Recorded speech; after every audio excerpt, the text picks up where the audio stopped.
Good afternoon, everybody. Good afternoon, all across the state of Florida, and I'm wishing everyone a happy Independence Day. My name is Raymond, and I'm with Students for Joe Biden. It is an honor to be here hosting this live stream today. I can't tell you how much Independence Day means to me, but we have a great time planned out for you today. We are looking forward to having these caravans all across the all across the state, from Miami-Dade all the way up to Duville County in Jacksonville. It's going to be a great time. I'm so glad that you're tuning in wherever you're tuning in from, whether you're on YouTube, whether you're on Facebook. I'm here with my co-host, Alex. Alex is in Marco Island. Say hi, Alex.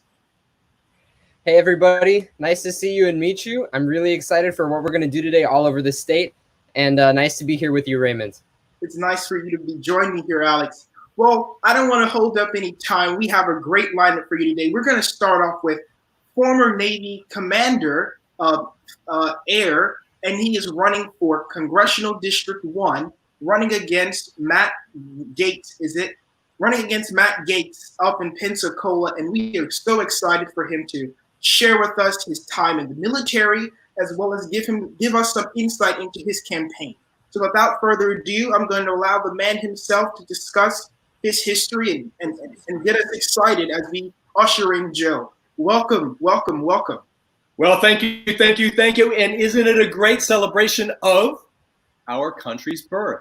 And Joe Biden has got it right when he says this election is about the soul of our nation, because it is. What is our nation founded on? It's founded on ideas rooted in truth, in facts, and this is what we're battling here in this election. It's very plain the distinction between what someone did at Mount Rushmore yesterday and what Joe Biden is going to do for us, and what he has done for us. The messages he's giving, it's the bringing back of what has been taken away. What has been taken away from people like you, Raymond, people like you, Alex, people like me, and everybody else watching. What's happening is awful for our country, and we are taking it back. You see the optimism on the streets. Black Lives Matter. You see the optimism in the churches when people reflect on those kinds of social justice issues. You see it in businesses when they reflect on the state of the economy and the safety of workers and customers and everything else. And we are all about bringing that. So if you don't mind, I'd love to tell you a little bit about my campaign. Please do so. Okay, great. So to let you know what kind of congressman I would be for Northwest Florida, its first congressional district, and also just in general for representing us, I need to take you back in a day in 1989 at the height of the Cold War in my service in the Navy. We were a naval air crew flying alone, unarmed, and unafraid into the teeth of the Soviet war machine. A pair of Soviet armed fighters intercepted, flashed their air-to-air missiles, and ordered us to depart. But we stayed the course. The hostile fighters blasted their exhaust into our path, risking collision, tossing us around the inside of our aircraft, and compromising our ability to maintain course and altitude. The danger was real. We stayed the course and recorded signals that revealed what the Russians tried to hide. And that was just one in a long series of classified reconnaissance missions flown day after day, year upon year for decades, to keep the Cold War from turning hot. And this kind of service is happening every day with the brave men and women out there serving us today. And I learned a great deal from my naval service. First, there is no substitute for vision. And like Joe Biden, we simply cannot fight an enemy. He knows we cannot fight an enemy we can't see, whether that enemy is North Korea's nuclear threat, COVID-19, or global warming. The signals we reported up the chain of command on that day and all those other missions saved lives and made America stronger. And we need leaders in Washington, like Joe Biden, with their eyes open, prepared to act. Second, risk is part of the equation. Those who live financially privileged lives and risk-free lives find it difficult to understand the integrity and sacrifice required for a life of public service. And we see that contrast today in who's in office and who's not. My decision to run for office is not about me. My goal is not financial gain or recognition on television. We need leaders who are prepared to stand up for what's right, even when it's not popular. The third thing I learned in my naval service is that there's no substitute for people. Our military isn't great because of superior because of our weapons or technology. We have the mightiest fighting force in the world because of the smart, ethical, and brave men and women who are out there every day keeping us safe. So let's face it, these are tough times. In our birthday, nation's birthday, there's more than 128,000 Americans are dead from COVID-19. Millions unemployed. Small businesses shattered. And people are in the streets demanding justice from a failing government. And this is the time we need to take it back. We need competent leadership the most. And this election gives us all an opportunity for real change. We can elect people based on their record of leadership and service, as Joe Biden demonstrates. We can elect leaders who have the vision that goes beyond the next election cycle and headline news. Yes, we are on the threshold of a new day where truth, trust, and morality matter. The soul of our nation is at stake in this election. So I'm asking you today to trust Joe Biden and me to represent you, and for me to represent Northwest Florida and help to move our country forward with honor. Thank you very much. And we need to get on to celebrating this day because we're taking it back. Thank you, Commander Air. That was incredible. I'm sorry, did you, what was that, Raymond? I was saying thank you. Very well said. You have some support here in the comments here. Let's share some. So we have some people saying they're from Orlando. Hi, Phil. Thank you for joining with us. We have TJ. He's saying, amen, well said. And I can't agree more. Very well said. Very passionate. And if I was in Pensacola, I would definitely be supporting you. So what ways are you taking down Matt Gaetz? What's it looking like up there? Well, it's called telling the truth. It's called holding him up to accountability, and it's called doing. And that might be a debating club kind of way forward. But we are about getting in office. We are about winning an election. So what that means, talking to people all the time, and reinforcing within our like-minded friends that we must get out and vote.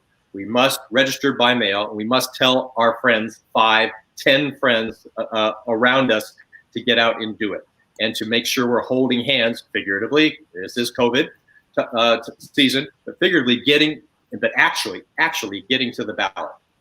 That's what we're doing. We are also raising a lot of money to be able to enable voting, enable touching those people that have never heard of me, for example. And I'm new to the scene, so I need name recognition.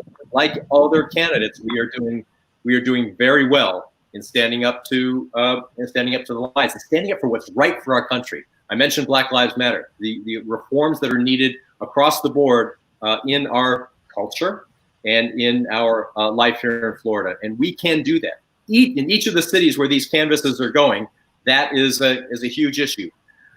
Living with the economy should not be this hard. Living with the economy this hard is the result of incompetence brought on by the current occupant of the White House and supported by the guy I'm going to kick out of office. So we need to have competent leadership that knows how to react to the next crisis, because believe me, this is not the only crisis our nation is going to face. Think about the next one, or the next phase of the current one. We've got to have better leadership in there. We've got to be able to enable everybody to keep their livelihood going with an economy, and to do it safely. And you just can't have somebody who is as clueless as Donald J. Trump in the White House and as incompetent as his administration has been to allow us to be the epicenter of the world in COVID-19, not welcome to come visit Europe today as tourists because of his incompetence. And the damage to our economy is horrendous. Damage to the same. We're going to see the same thing happen with climate and global warming if we don't get our act together and start looking at facts instead of spin. And so our message is to stay on all of that and win the election. That's great. Alex, do you have any questions? Yeah, I couldn't agree more with what you just said, Commander Air. And I wanted to ask you, you've done some incredible and remarkable service to our country in the military, and now you want to continue your service in the House of Representatives. So What do you think the connection is between those two seemingly very different kinds of service? Why has one prepared you for the other? Well, it is very different. Representing a district in Congress is different than commanding a reconnaissance aircraft or commanding a ship. But the constants are representing people, taking care of people, and knowing facts from fiction. One of the things I got to do in the Navy was to be an electronic warfare officer, information warfare. So I'm trained to look at signals or information that is indicating problems and indicating truth. And as a reconnaissance officer, I will tell you that our nation is in trouble. I mean, and you don't need to be a reconnaissance officer to figure that out. But you kind of do if you're going to be going up against those people who just think everything's fine, and getting behind Donald Trump is the way forward, because it is not. He's leading us into the abyss of damaging our democracy, the abyss of damaging our planet, and the abyss of an economy that is just going downhill because of their incompetence. We've got to get that squared away, and I and many others are standing up as candidates for Florida, for the United States, both in Congress and in the state legislature, to turn this ship around. Yeah, and I don't think there's a better day to start doing that and to start talking about it than today, the birth of our nation, basically. And I wanted to ask you, we're mobilizing all over the state of Florida today to represent the values that you were just talking about. What do you think the importance is of doing it on this day, July 4th, with such a symbolic day for our nation? Well, every birthday is an occasion of joy. So let's focus on the good things that happened in our Declaration of Independence and the good things that happened in our birth of the nation, recognizing that there were some faults as well, some fundamental faults. But focusing on the good for a moment, we have one person, one vote as an ideal. Let's make it real. We have the idea of equality for everybody. Let's make it real. And we bring those ideas into life, into real life here in 2020, and we will be taking back our country. Boom. I couldn't agree more. You're completely right, and let's continue this conversation right now. But I just want to let all the viewers know that in a couple of minutes we're going to be going to a few of the people who are currently in the caravan, so we can show you what's going on the ground. But did you have anything to add, Raymond? I don't. I think this has been an amazing conversation. I just like to say thank you for your service. I know we're not supposed to salute indoors, but virtual salutes. And so just thank you so much, and good luck on your campaign. Get Matt Gaetz out of there. Thank you for joining us. Good luck to us, Raymond, and well said, junior ROTC colleague, Raymond Adderley. And thank you, Alex. Thank you. Okay, have a good one. All right, so all right. Bye. Well, let's take a look at what's going on the ground. Who do you think we should go to first, Raymond? I don't know. I think the energy all over the place is just ecstatic. But let's begin in Miami. So, Mike, are you there with us? Actually, guys, can I just interrupt real quick? Go ahead, Chris. Sorry about that. You guys are doing a phenomenal job at hosting. I should be silenced because you guys are just awesome. Like really, our audience all over the state of Florida. You guys know Raymond and Alex are doing a phenomenal job. And I just want to say that Vincent Toronto, we gave him the day off, but he'll be back really soon. We've got a tremendous team here at Biden for FL. I just want to share with you guys, our most northern point for the caravan is where we are. Everybody knows I live in Miami with my fiance, Daniela Ferreira. We drove all the way to Jacksonville, Florida, where we have Joe Biden riding in the car with us. We are in Jacksonville, Florida, and where we are is the site of the Veterans Memorial Auditorium, right? Veterans Memorial Arena. This is the site where Donald Trump is threatening to bring his convention. He's threatening to come here to Jacksonville and accept his nomination. And what that will do to the folks here in Jacksonville that are being so adversely affected by this coronavirus pandemic, we can't even imagine. So we are kicking off the Jacksonville Caravan right here at the Veterans Arena in Jacksonville. And we've got some supporters that are decorating their cars with Biden signs. They've got Biden flags. We got supporters here with more signs. And we got some folks that are riding with Biden. All right, riding with Biden. You're live on all over the state of Florida. Yay! Why do you support Joe Biden? Joe Biden, let's go! All right. So happy Independence Day to everybody, and I'll let you guys check in all the way down south with Mike in Miami. Let's start with Mike in Miami. Mike, are you available? I'm not seeing Mike. Well, let's see. Hey, Mike, are you there?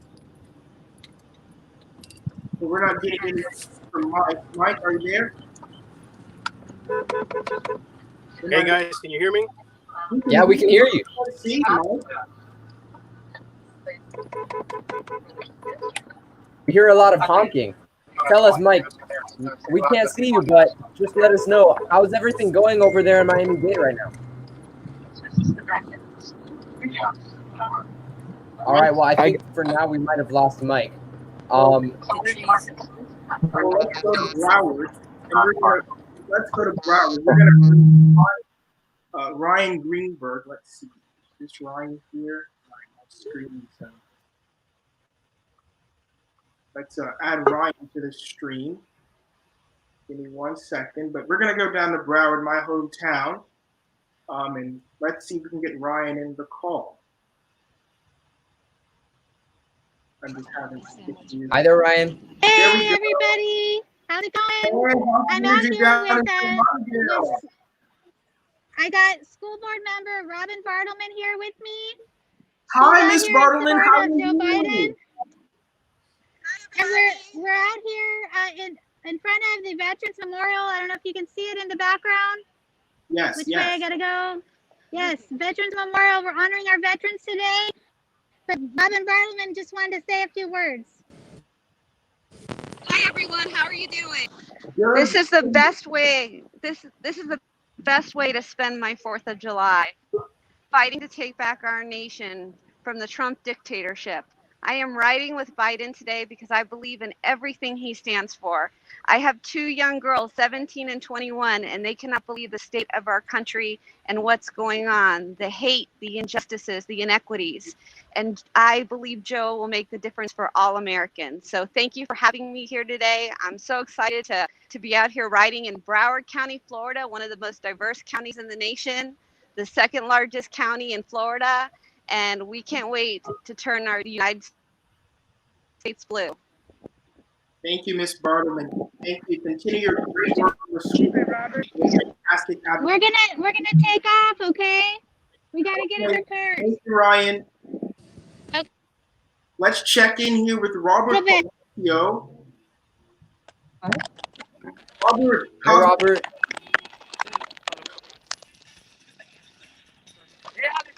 Robert, how's it going? Where are you joining us We're here in from? Pembroke Pines with the Caravan American Spirit. We have Commissioner Angelo Castillo. We have Marie Wilson here to say a few words. We're here for Joe Biden, to take Joe Biden to the White House. This is our goal, and we're not going to stop until it happens. Come on, America, get up for Biden and take him to the White House. Woo! Awesome. I want to give Chairwoman Terry Rizzo, who came right now. Where is she? 1 second. Terry Rizzo. She came right now. The chairwoman of the Who's going to find the chairwoman of the Florida Democratic Party? Okay. Terry Rizzo. Where is she? Terry Rizzo. While you're looking, Robert, what's it looking right there on the ground right now? Well, it's How's it looking? looking pretty good. We have like over 24 cars here. We have Terry Rizzo, the chairwoman of the Democratic Party in Florida. 1 second. We're having a little trouble hearing you there. Oh, there she is. Happy Independence Day! Happy 4th of July! Go Joe! Chairwoman Terry Rizzo, Commissioner now of Pembroke Pines, Angelo Castillo. We have him right here too. Let me present it to you 1 second. Commissioner. Facebook Live, the Biden Conversation. Hey, how are you? We're on now? Yeah, we're on. Welcome to Pembroke Pines. Go out and vote. Very important. Get your ballot, go out and vote. Show them we can do it. Show them we're in charge. That's your franchise. Make sure you go out and vote every election. Thank you. Like you can see, Alex and Chris and Raymond, we have a good momentum here in Pembroke Pines. A lot of leaders from all over the county, actually. Very good people here. We have also Lourdes Diaz, who wants to say some few words. 1 second. Lourdes. As always, Robert Palacios helping us connect with amazing people all over the state. How are you? We're here at Caravan Pines. We're having an amazing, amazing time. We've got over 40, 50 cars, and we have with us our chair, Terry Rizzo, came all the way from West Palm to be with us. Awesome. You wouldn't miss it. Yeah, everybody riding with Biden. We got to get him to the White House in November. Woo! That's right. That's all I have to report for one second. Yeah. Well, Robert, thank you for joining us. We miss you having you here, but you're even doing more important work out on the field. Thank you so much. We'll check back in. And guys, The audio is I'd love to hear. Yeah, I can barely hear anything you guys say. Sorry. Yeah. So I'd love to hear a little more from Phil Err. I know he has a little more time with us. I believe Phil Err is still with us, right? He is still with us. He's been smiling the whole time. So I've been smiling because we've been seeing happiness on our 4th of July and optimism that we're going to take back our country, and we are going to actually do it. People in cars around the state going forward with honor. And a bus. Big bus. Bus drivers beating for Biden. That's right. Bus drivers for Biden. Bus drivers for Biden. That's right. Man, there's so much optimism on this call and so many leaders that are coming up. You all are doing a fantastic job. Thank you for putting all this. Absolutely. I would love to already start calling you Congressman. I have one quick question for you before we start rolling out here in Jacksonville. So many of the caravans rolling out all over the state at the 7 locations we've got. We are seeing a real momentum shift all over the state of Florida, including in Congressional District 1, where you're running against Matt Gaetz. What is your thought about the real possibility that we could flip that seat and make additional gains in the House and hopefully flip the Senate as well with Joe Biden at the top of the ticket? Well, look, people across the state of Florida, and even those who have voted for Gaetz last time, recognize that he is worse and worse. He's uniquely villainous. He's dangerous. He's dishonorable. And he is reckless in his approach to legislation, and his rhetoric, and his associations. All of that is wrong for Northwest Florida. People understand that. The election is a matter of contrast between Gaetz and me.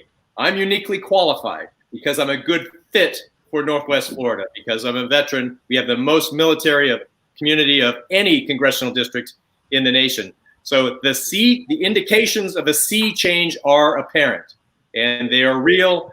There's numbers behind it, and I'm really looking forward to proving that over the course of the election. But it won't happen in Northwest Florida or in Palm Beach or keeping our seats or expanding our seats without dedication and keeping our eye on the ball. Part of keeping our eye on the ball is exactly what you're doing right now, Chris, with that mask.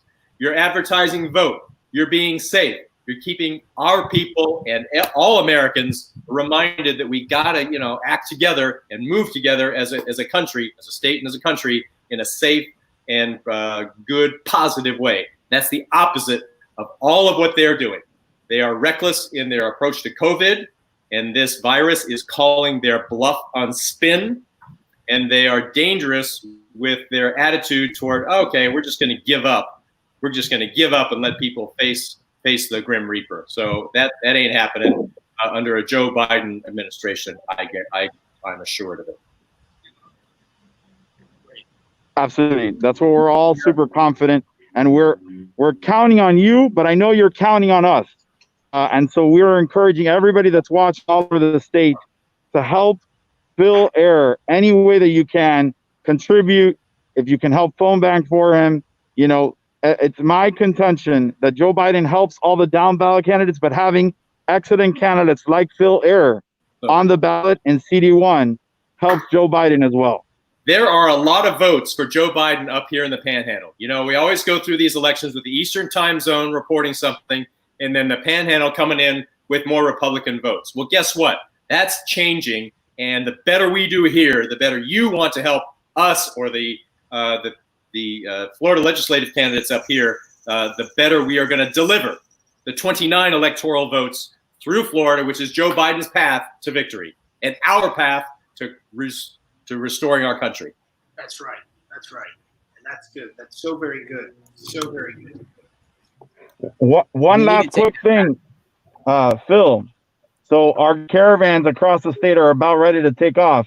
I was wondering if you would help us officially kick off this America's Birthday Caravan by inviting everyone in the 7 cities across the state of Florida who are participating in Miami, Broward, Palm Beach, Sarasota, Orlando, Tampa, and where I am in Jacksonville.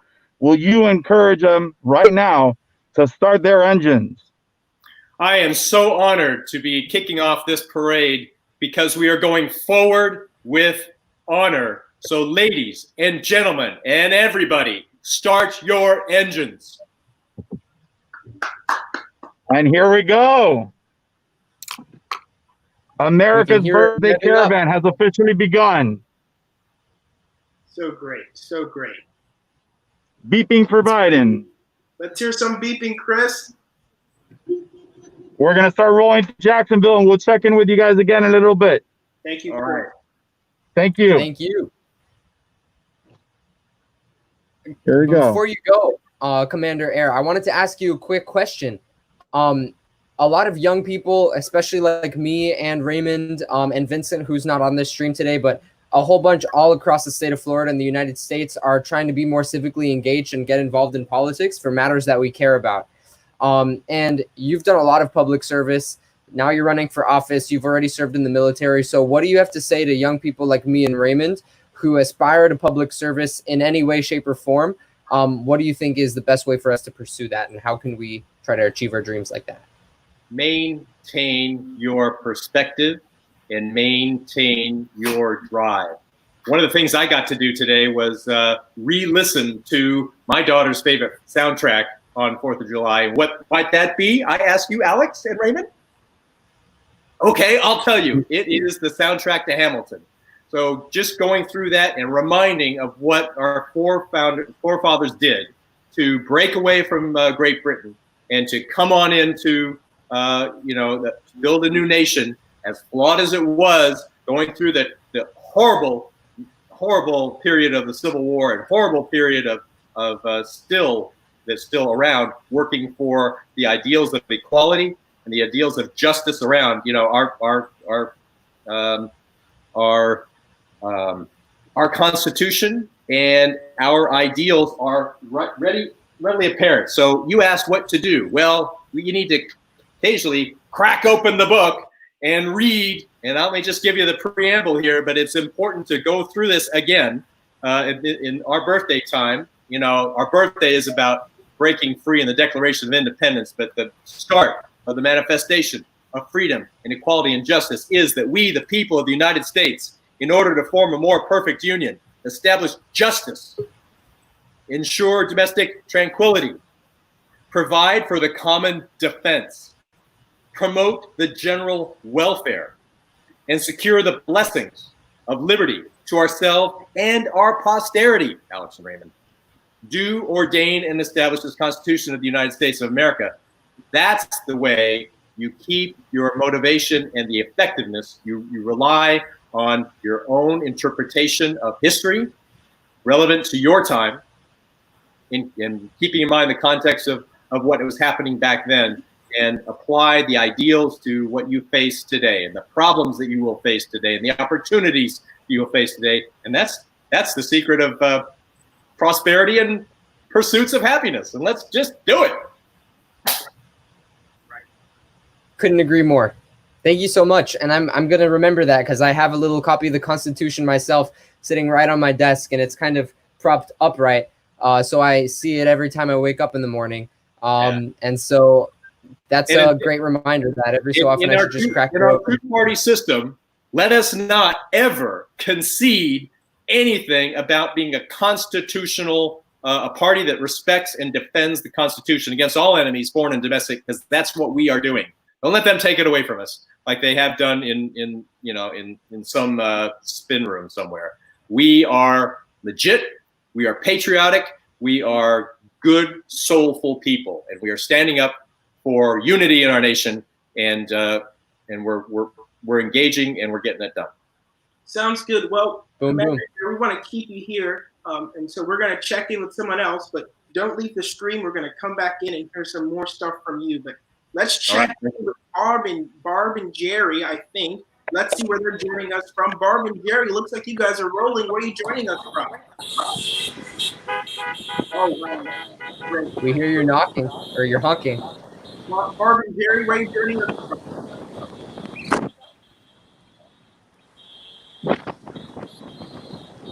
Well, we have some live footage here on the Caravan. We don't know where they are, but that's some live footage. We're doing something with people driving. It looks great out there. It's amazing. The momentum we have for Joe in our state. Rain or shine, people are coming out and supporting Joe, and that's what I like to see, and they're a living example of that. Should we try and check back in with Mike real quick? Where are you joining us from? Orlando. We have footage from the Orlando Caravan. Headed to Lake Eola, yes. Woo-woo. We have footage from the Orlando Caravan. We see you have all your gear and everything. It looks great out there. How's the momentum? How's the energy? Look at that. Look at that. Those honks are testament enough to the momentum, I think. Look at that. Wow.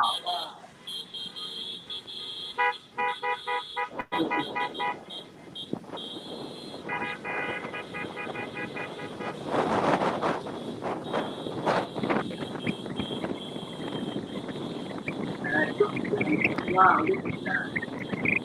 I'm getting word from Robert that they're just taking off now. Let's check in with them too. Checking Robert. Well, I think I've seen Mike, so let's see if we can get Mike. Thank you all for sharing us the Orlando Caravan. This is great out here. Everyone across the state is so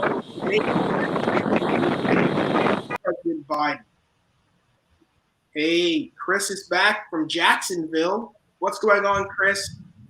Let's get some beeping going on here. Beeping for Biden. Oh, yeah. How are things going all over the state? Well, we just got off from Orlando, and it looked terrific. We see many cars. There's so much honking. It's raining, but that's not stopping people from supporting the vice president. Alex just told me he just got word from Robert that they're kicking off in Pembroke Pines, and so that's just amazing. And we're so happy to see all the support. What's house like in Jacksonville, Chris? It's been phenomenal up here. We're talking to folks that have joined the caravan, and they're saying there are folks that have come from quite a distance to join us here in Jacksonville, because we did not do one in the Panhandle, even though we had Phil from the Pensacola area join us on this live stream. So people have come from all over to join us here in Jacksonville because they know Donald Trump is making this kind of ground zero for the beginning and kickoff of this election, right? These conventions that are coming up, the Democrats are doing it in a safe and responsible way, demonstrating we care, right? We want to make sure you, your family, stay safe and healthy. And that's what Joe Biden has dedicated his entire life to. Most recently, getting the first administration in history to actually be able to pass healthcare reform, right? And the Affordable Care Act. So this is the legacy of the Democrats is all about. If you are still in the middle and unsure which party you should be supporting in this election, it's clearer than ever. right now. Right now, we have over 130,000 of our brothers and sisters dead. And Donald Trump is threatening to come to this city where I am right now, and Daniela is, in Jacksonville, and he's willing to put people at risk so that he can have his, what many are dubbing, coronavirus convention. And it is something that our local folks here in Jacksonville and all over the state are coming and making a big statement. We are not going to let Donald Trump put fellow Floridians and fellow Americans in danger anymore. And that's why we're going to flip Florida blue with Biden and put him in the White House on November 3rd. Thank you, Chris. Let's check in here with Mike Rivero from Miami. Mike, que bola, que bola. Hi. Hi, welcome to the live stream. We have you. Hey, guys. ¿Qué pasó? ¿Qué pasó? ¿Qué pasa? ¿Qué pasa? We're going to show you guys the We're gonna get a shot caravan. of the caravan. 1 second. Can you guys see? Let's see how it looks. Let's see what's going on down in Miami. Oh, wow. Oh, wow. That's a lot of cars. We've got about 35 cars, That's, and we've got our trademark pink flamingo coming up here. that's fantastic, Mike. Where is that pink flamingo? You guys see that flamingo in the live stream? Oh, yeah. Oh, yeah. Wow. Very cool. I love it. Mike, while you're showing us the campaign there down in Miami, tell us a little bit about why you support Biden. Say that again, I'm sorry? While you're showing us the caravan there, give us a little insight as to why you support the vice president. Oh, well, I'm a huge fan of Joe Biden. I was a fan of the Obama administration. I appreciated the work they did then. And it really affected me. It made me upset, the fact that, Donald Trump has worked tirelessly to undo everything that they've done for our country, for our citizens, people providing health care. I'm a cancer survivor myself, so healthcare is a huge issue for me. And the fact that Joe is fighting to, expand the Affordable Care Act, make sure that more people have access to healthcare, it's the number one reason why I'm supporting this campaign. That's great. Congrats on beating cancer, man. Congrats. Awesome. So we're right now approaching downtown Miami. We started in the western area, an area called Westchester, and we're moving our way down to downtown Miami to the Freedom Tower. So I'm hoping I can get you guys a shot once we get there of all of us in front of the Freedom Tower. Hey, those are my favorite parts. Little Havana. I'm Cuban, so I love it. Definitely. I'm loving it. It reminds me of home. Well, I'm here in North Carolina. I haven't been home in some time. Coming back in a few weeks, but hey, show me my home. It's nice and warm here. It's about 100 degrees today, so. Oh my goodness. I'm sure you'll feel it when you get Good back. thing you're in a car then with air conditioning. Not missing the heat, but thank you for joining us. Let's go to the Tampa Caravan. Mike, thanks, guys. We'll check in with you in a little bit. Let's go back to the Tampa Caravan. And let's see here. Who do we have joining us for the Tampa Caravan? Hey, how y'all doing? We're doing well. How are you? What's it like out there? Oh, it is wonderful. The sun is shining. We had a little bit of rain earlier, but let me put you the camera up through the sunroof here, and you can see just how many. Hopefully, you can see how many people we have here. Wow. Look at that! Wow. Tampa is showing up. Tampa's doing a great job. As always. Yeah. That's great. So, Okay, I'm at 15th, so again, we're not too far back. yeah. Sorry, relaying directions I here. want to say something here. So Dave Cutler, who you guys are seeing on the screen in Tampa, he helped organize the Rainbow Joe Caravan last week, which took the state by storm and put together the best pride parade that this state has ever seen.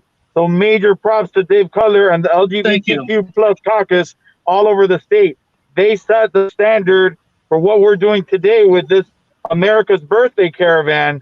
So thank you to you and everybody in Tampa and the LGBTQ plus caucus. We really appreciate everything you've done. You're quite welcome. It's a pleasure. It's can't wait to have Vice President Biden be called President Biden. That's right. That's right. That's right. We're gonna drop the vice. Drop the vice. Absolutely. We're gonna just make I'm him on slide up president. slope now, so let me show you all the cars again.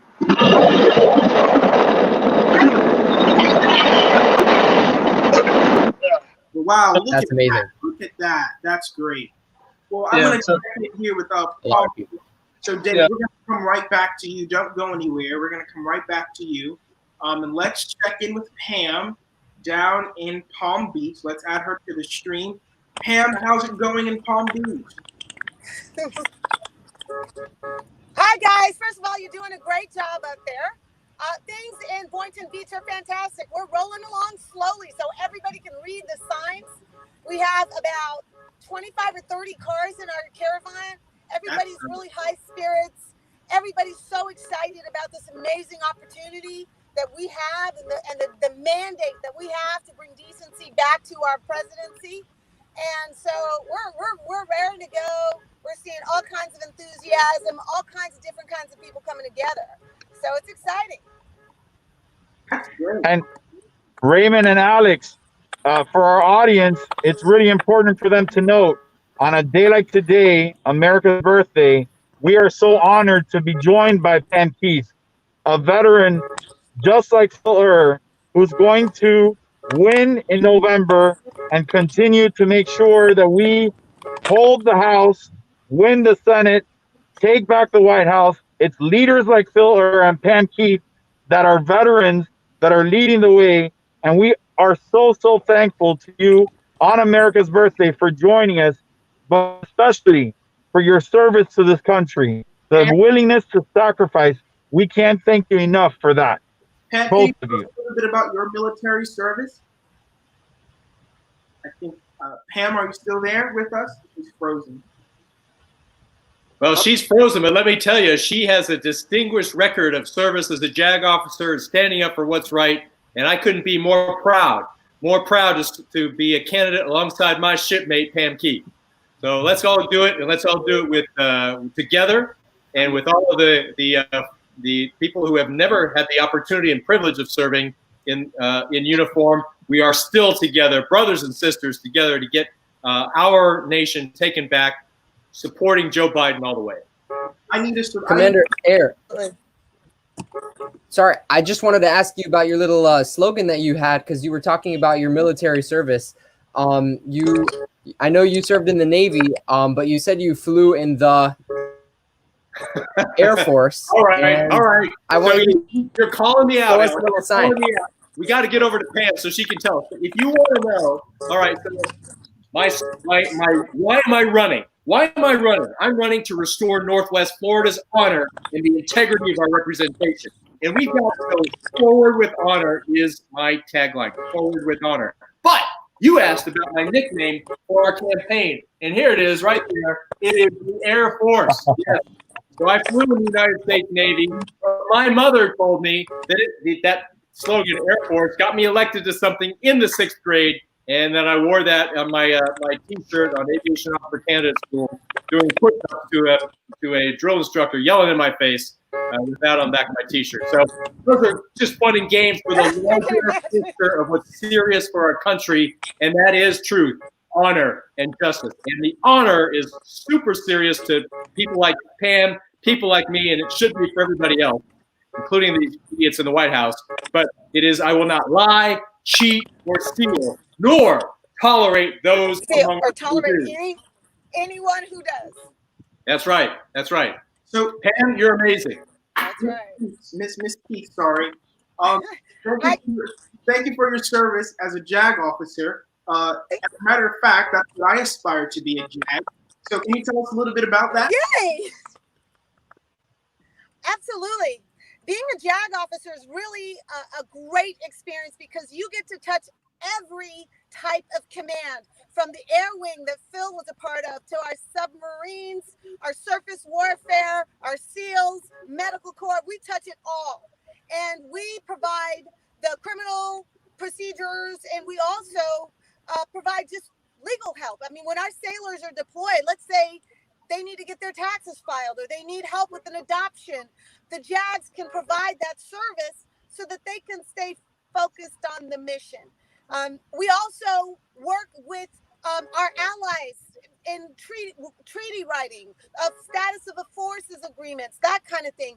And then certainly when we are in really heavy conflict, let's say there's rules of engagement about how to engage the Taliban, for example. The JAGs are the ones who kind of help put parameters on there so that we accomplish the mission, but we don't lose the bigger picture in what we're trying to do. And that's really important. Sometimes it's not easy to do that, right? Because, you know, people want to just do what they want to do, and sometimes that can be counterproductive. So the JAGs give a little parameters, but they also just advise our senior military people. We advise admirals and generals and tell them, you know, on anything. Like, let's say there's an environmental issue on your base. You're going to call your JAGs and say, hey, what do I do? So that was a really, really big component. And I spent 2 years in Bahrain because we were policing Saddam Hussein. You remember this, Phil, right? Oh, yeah. And, you know, so we had huge military presence in the Persian Gulf. And my job was to sort of help the units function, deal with their military justice issues.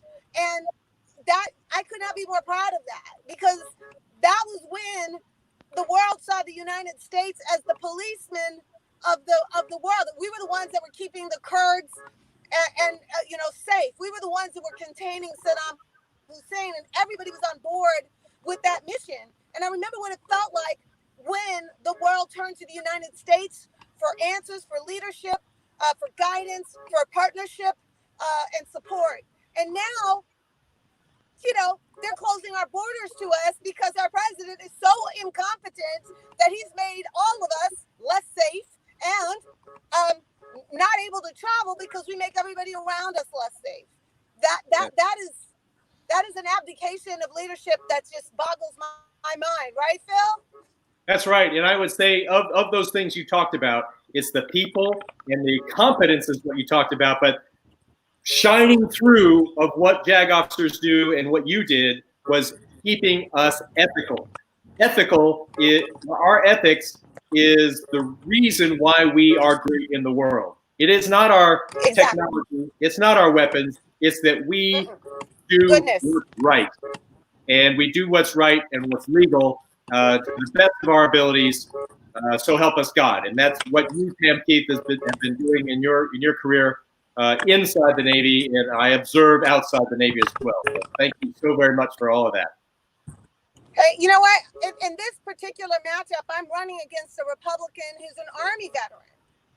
And he's gotten so much respect and credit for his sacrifice for his country. I respected that as well. But I'll be honest with you, he has been totally silent over the last week when we are watching Donald Trump literally give carte blanche to Russians to put out hits on our troops. I cannot understand that. I simply cannot.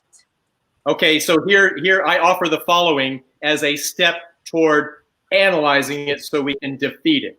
Because what they've done, and what Matt Gaetz has done also, is he has a cynical calculation of raw, stupid power, raw political power, in which American servicemen and women are expendable. It's clear. Yes.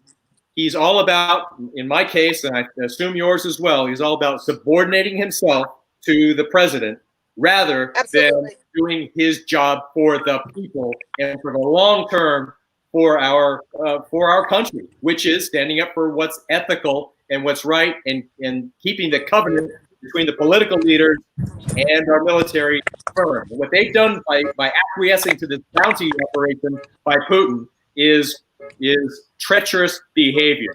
And I'll leave it up to the JAG to go into, you know, what needs to be done on a legal point of view, but from a political point of view is what we're all about in 2020, turfing those guys out and putting in ethical leaders like Pam Keith and Joe Biden.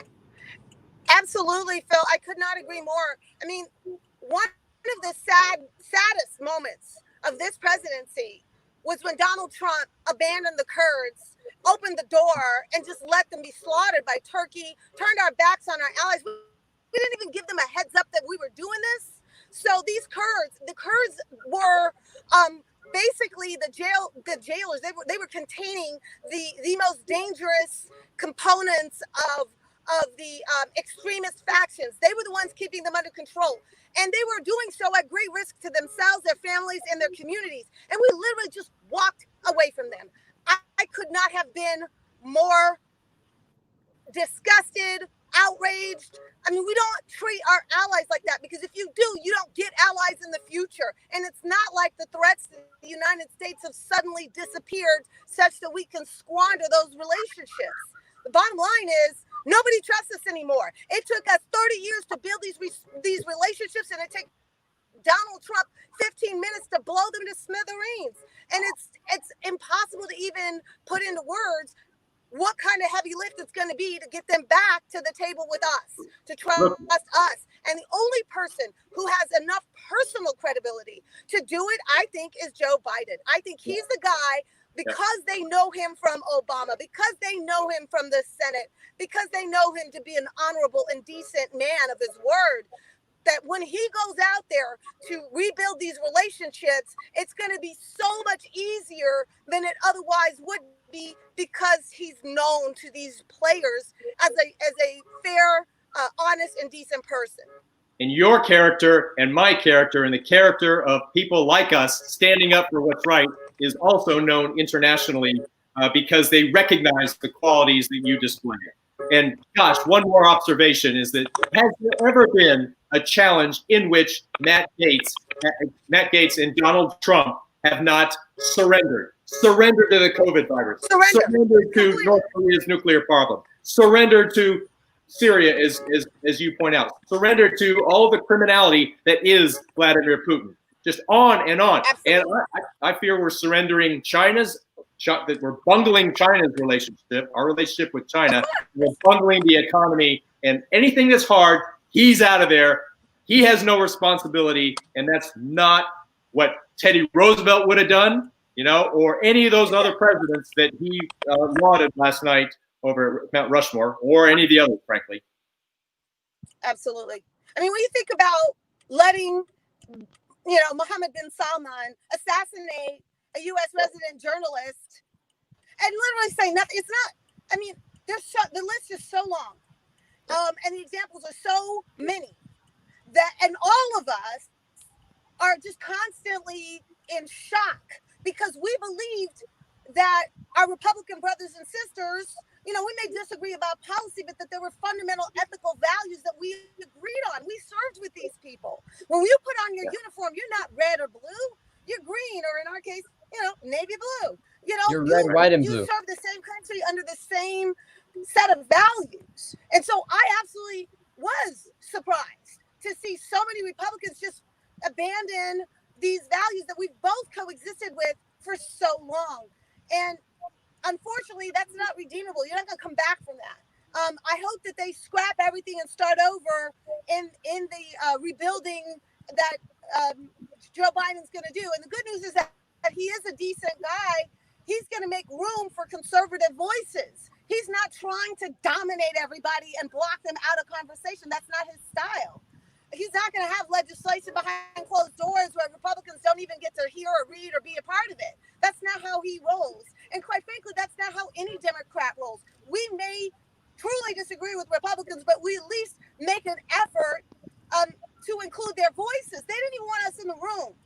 That's going to change when we get in power, because we're not hardwired like that. It is not win at any cost for us. It's win, but don't turn yourself into that which you hate and disrespect to win. Because if you do, then the win is Pyrrhic. The win is meaningless. If you stop recognizing who you are when you win, then you will govern like someone who is unrecognizable as well. Pam and Phil, amazing conversation, and thank you for your service. And like I said, Ms. Keith, I'm going to be reaching out to you to figure out this tax thing. This is something I'm really passionate about. But unfortunately, I have to cut you both. Absolutely, I'd be delighted to help. We're going to bring you back in just a minute here, but I'm getting word that Mike in Miami is approaching the Freedom Tower. So let's see that. I'm going to bring you back in just a second.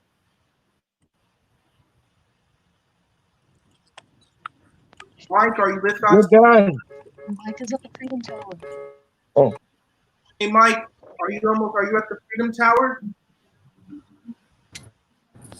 Hey guys, we actually just turned right here next to the Freedom Tower. I'm going to try and see if we can either do a little bit of a U-turn or get a shot near it. Or you know what? I think we may even park and try to get, wave the Biden flags and all that right in front of it.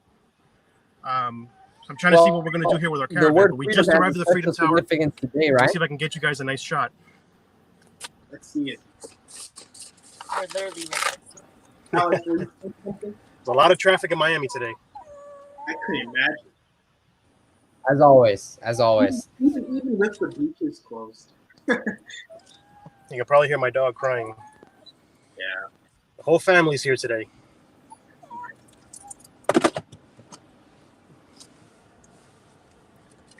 All right, if you guys want to give me a few minutes, maybe check back in about 5 minutes. I'll hopefully have a group organized over here in front of the Freedom Tower. All right, thank you, Mike. We're going to check back in with you in 5 minutes. Okay, thanks. I think we should go over to Robert now because he looks like he's.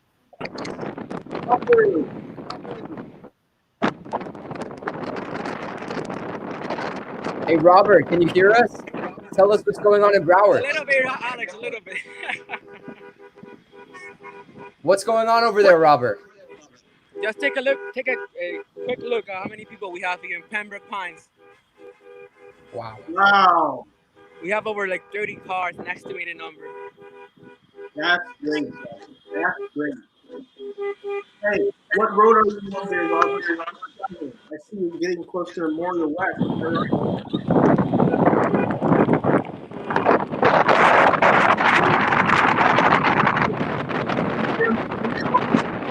I'm sorry, the audio is pretty bad. The wind is blowing so hard right now. It's hard to hear to you, Raymond. I'm sorry. Robert, are you on Flamingo Road? Is that Flamingo Road I'm looking at?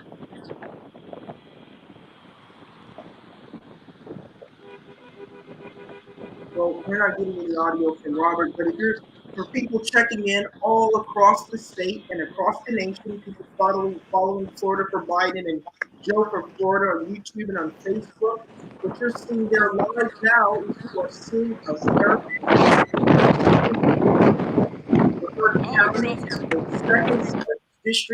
The second largest district in the state. We are looking at the Caravan there in Pembroke Pines, and it is looking amazing. The momentum there is phenomenal. Wouldn't you say, Alex? Oh, yeah, they're going pretty fast. And before, when we had the sound on, we could hear a lot of honking. Let's hear if we can hear that honking again. That's music to my ears. Let's see. Hey, Robert, if you can hear us, do a little honk.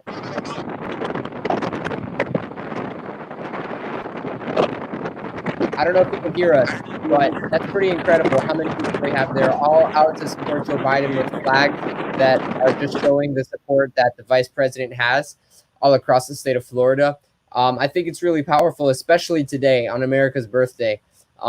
Just kind of showing everybody, hey, look, we're out here. We're here for Joe Biden, and we're going to win come November 2020, not only in the White House, but we're going to sweep Congress again with the help of Phil and Pam, and we're gonna maybe take the Senate as well. Fingers crossed. And I really think November is going to be a great month. November 2020 is going to be a great month for the Democratic Party, and it starts doing things exactly like this right now with caravans all across the state of Florida.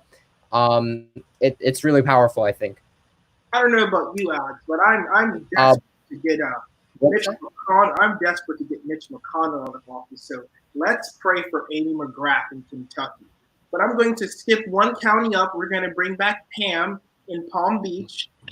Pam, what's it like out there? How's it going? It's still going really, really great. I hear a lot of honking behind me.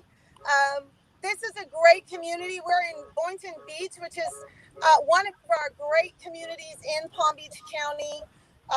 This is a diverse community, and it's a community where we have a lot of retirees, but we also have a lot of young families here, and they're very worried about healthcare. They're very worried about what's going to happen if the Supreme Court overturns the Affordable Care Act, and there's nothing to backfill that. They have no Replace it with what? The GOP has always said repeal and replace, but they've never put any effort into an alternate plan. So their real plan is deal with it on your own. And let's be honest, we got 40 million Americans that have lost employment, and most of them also lost their health insurance at the same time. And that means that they're all just sitting out there with no revenue to buy more insurance and no insurance. They may not be able to pay for their prescriptions. They may not be able to pay to go see a doctor. And if they don't take their high blood pressure medication or their diabetes medication, they're going to end up in our ERs. Well, there's something kind of going on in our ERs at the moment, if you haven't noticed. It's called COVID-19. I mean, we are creating the perfect storm to collapse our healthcare system because we have no leadership. And what's there is not morally sound. It's not morally based. And so Boynton Beach is a community where people want to know, what is the Democratic Party going to do for them with respect to healthcare? And what I tell them is, at a minimum, we're not going to make you lose your healthcare, number one. But all of us on the Democratic side are committed to making healthcare more affordable and more accessible to everyone. It may be true that we differ exactly how to do it, but our morals are the same. And when you have the same moral end, you're going to find a way to compromise and work together to reach that moral end. The end of the GOP's plan is you're just not insured. That's it.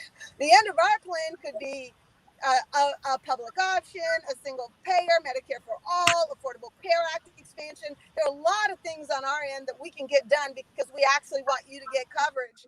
But the GOP plan is, hey, we're going to tear up the Affordable Care Act and, good luck. Hope you stay alive. and Ms. Keith, your passion and your energy is just really, really genuine. And I think we're missing that a lot in Washington these days. And Absolutely. You are inspiring me so much to continue to, one, become a JAG, and two, to ultimately get into politics down in South Florida. So I'm going to ask you another question. I think Alex gave this question to Commander Air earlier in the segment, and that was,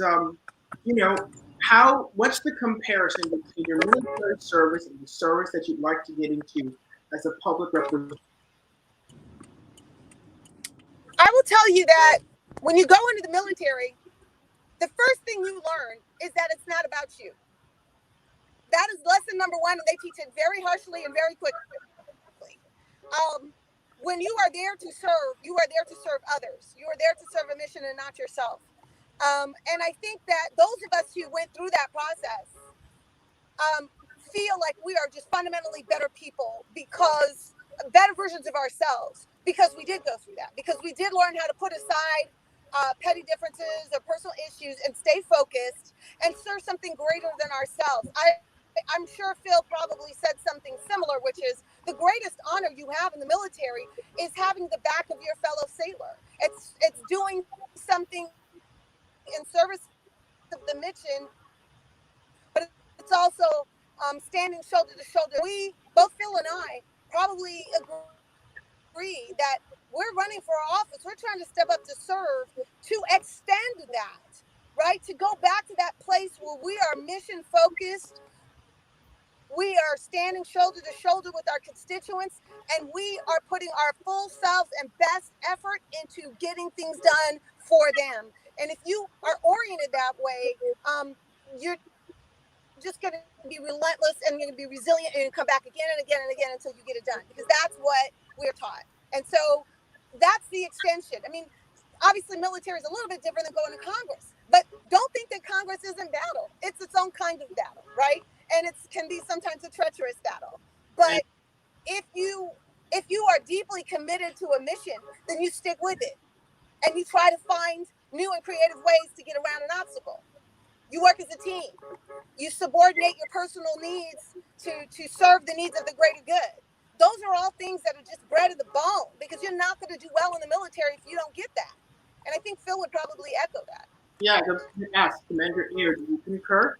Absolutely concur. And I'll go on to say that the contrast could not be more stark and clear between my opponent, Matt Gaetz, and Donald J. Trump, who's running against Biden, Joe Biden, the patriot Joe Biden, the servant of Joe Biden, the person who spent his life in honorable public service, than that. Yes, what Pam said is absolutely true. We're out for something that's much greater than ourselves. In my case, I've had my career. I'm in this also for the altruistic reason, quite different than what we see in Matt Gaetz, and you can see it in his funding, see it in his career politician life, and his lust for power. But let me tell you what: who's going to be the hero of this election? It's going to be people. It's going to be the voters. What Pam and I are doing, and Joe Biden is doing, we're offering ourselves up as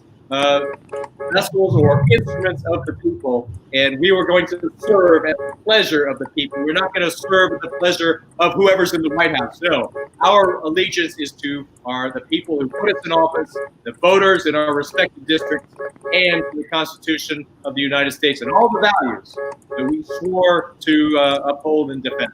And that's what we're all about right now. I see Chris is rejoining us. Chris, what up that you have from Jacksonville?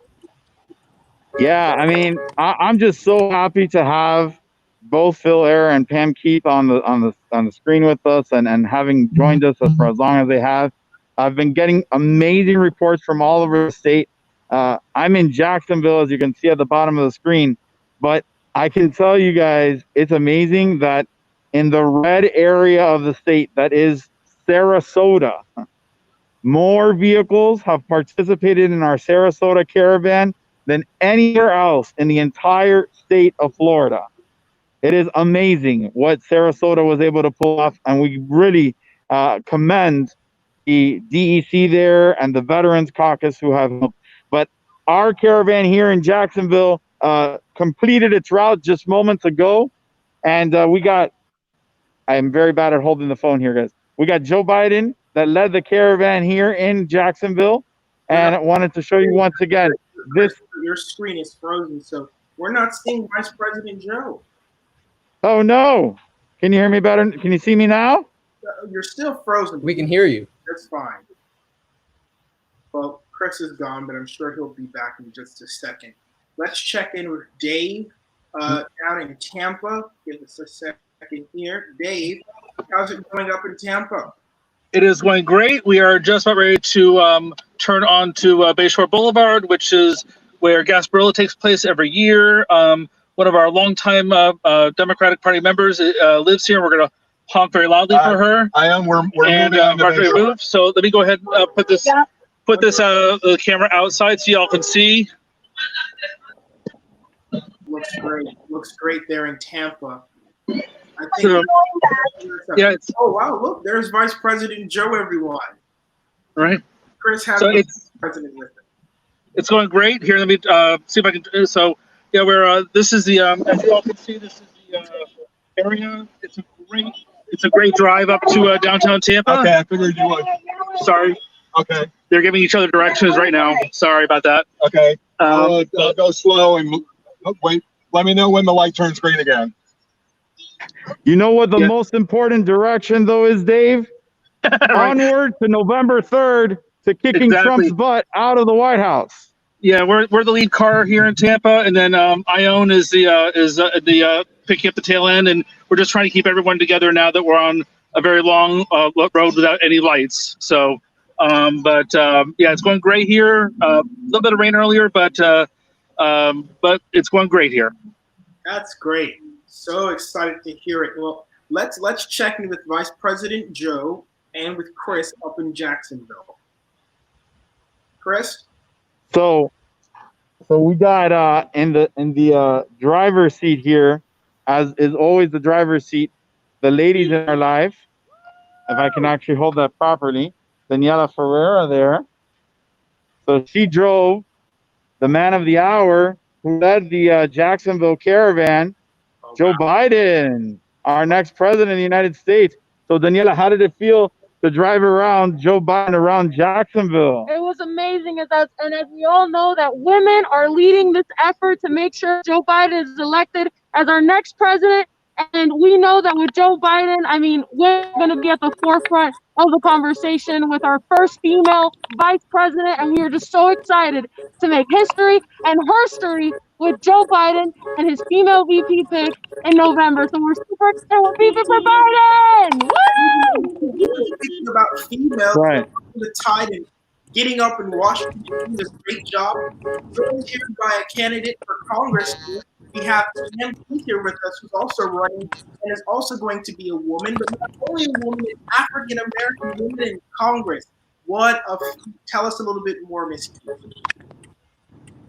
Well, I have been in this political thing for a while, and it's always, in my mind, it's always about service to people, listening to their issues and coming up with real solutions. I think the one thing that is truly the biggest contrast between the Democrats and the people supporting Donald Trump is that we actually value other people.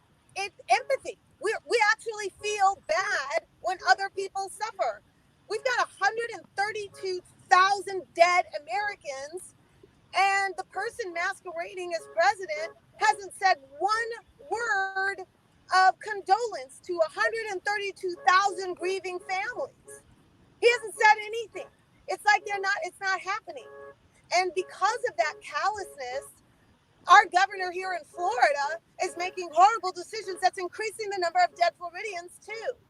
The first and most important characteristic that any elected official could have is empathy and concern for the people they seek to represent. If you do not care what happens to the people that you represent, there is no chance you are going to represent them with anything resembling honor.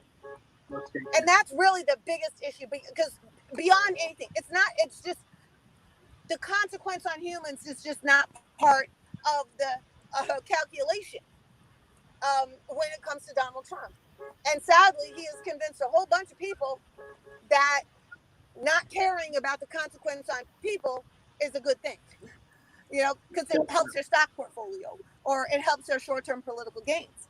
But at the end of the day, our country is not going to ever get back to full service under this regime. It's just not going to, because it's not capable of making thoughtful and morally sound decisions. And it's truly the morally sound decisions that give us the best economic outcomes. You guys up there know people come to Florida to go to vacation. This is the time of year that people want to bring their families down here.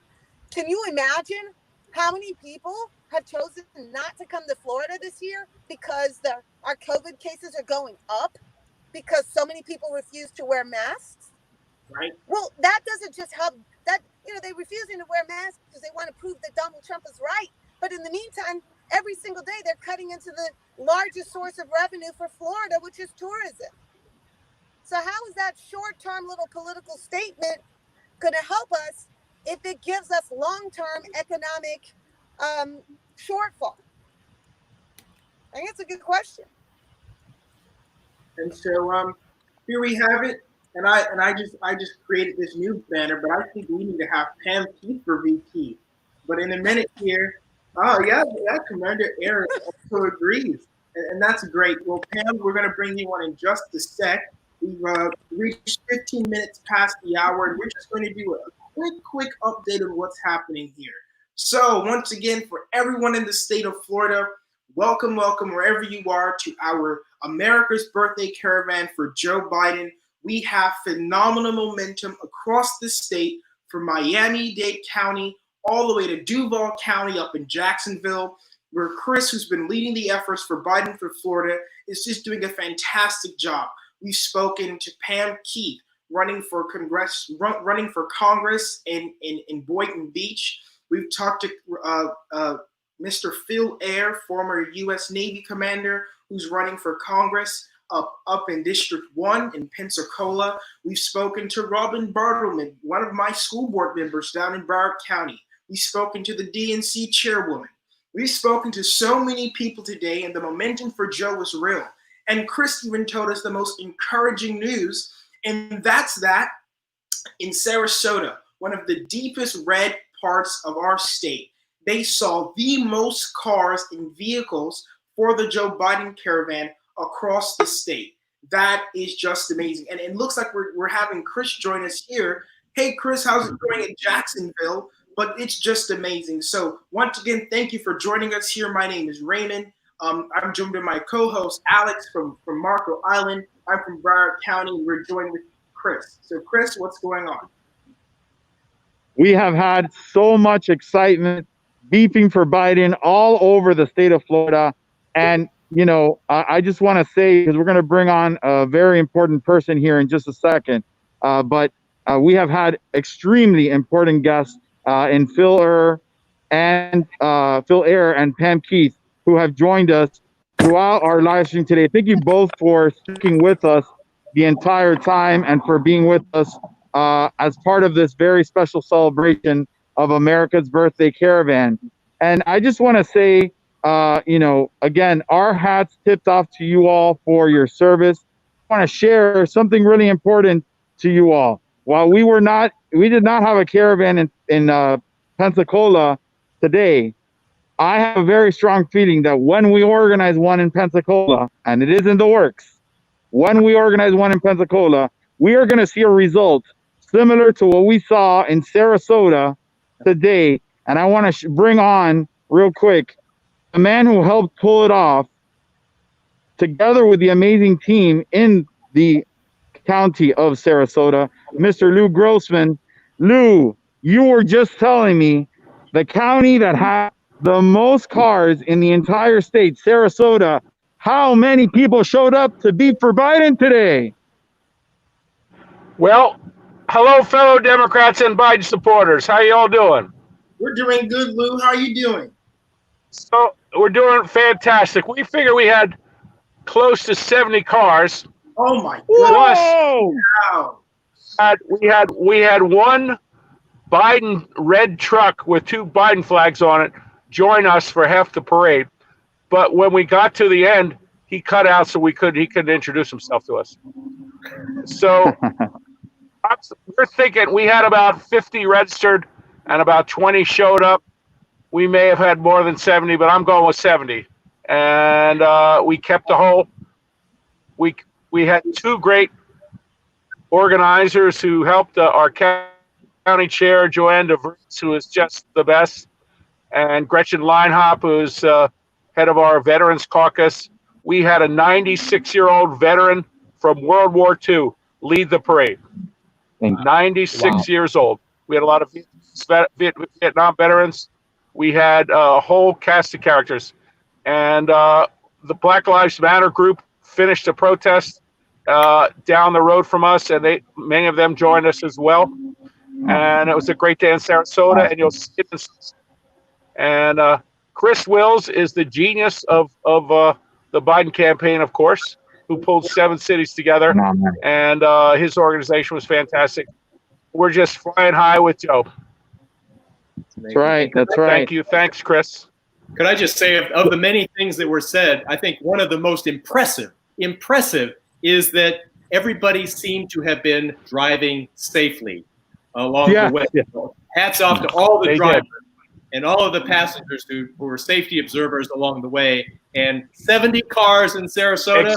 Exactly. Challenge accepted. And we're going to make it happen. We had a coordination front. We had a coordination at the front, the middle, and at the end, and we all stayed together. And I'm proud to say that nobody got up out of the car and had a fight when maybe 3 Biden supporters gave us the finger. 3 Trump supporters gave us the finger. Okay, so many Biden people were out cheering us on. You're losing. You got this finger. You got this finger from Biden supporters. This finger from Biden supporters. Yes, we got that finger. They're losing. We're winning. That's right. So hey, I wish Joe could have been live streamed to see us here. Sarasota's Biden strong. Check it out one last time. I want to show the audience we did have Joe Biden with us in Jacksonville. He led the caravan in Jacksonville, again, where Donald Trump is threatening to bring the convention next month, right here at the Veterans Memorial Arena in Jacksonville. Can you put my picture on again? Yeah, you're on. You're on. You're frozen. I got Joe riding with me. I don't know if you can see it. I got Joe riding with me. Let's remove you and add you again. Let's see. You're frozen. That's all right. I guess you can't see it. Get the video. Okay. Hey, Lou, leave the live stream and then click the link and come back. I can't hear That's you. a good idea. Leave the live stream and then click the link and come back in. And then your screen issue should be fixed. Exactly. Yeah. So, but Joe was riding with all of us all over the state of Florida. And again, thank you so much to Phil Air and everybody who was watching from home for riding with us and for being a part of this. And guess what? There's more caravans planned, right? So Phil Air took on the challenge. Over 70 cars in Pensacola. We're going to make it happen. And we're going to bring dozens and dozens of cars to even the reddest parts of the state of Florida. It's my contention that not only will Joe Biden drive a tremendous turnout in the bluest areas of the state of Florida, Miami-Dade, Broward, Palm Beach, and that I-4 corridor, but in those red counties that Donald Trump won in 2016, I really believe we're going to flip so many of them. And there's Lou with his riding with Biden bumper sticker that we put on so many cars. Now, I think Commander Air and Joe look alike. They both have that cool look, you know? Absolutely. That's true.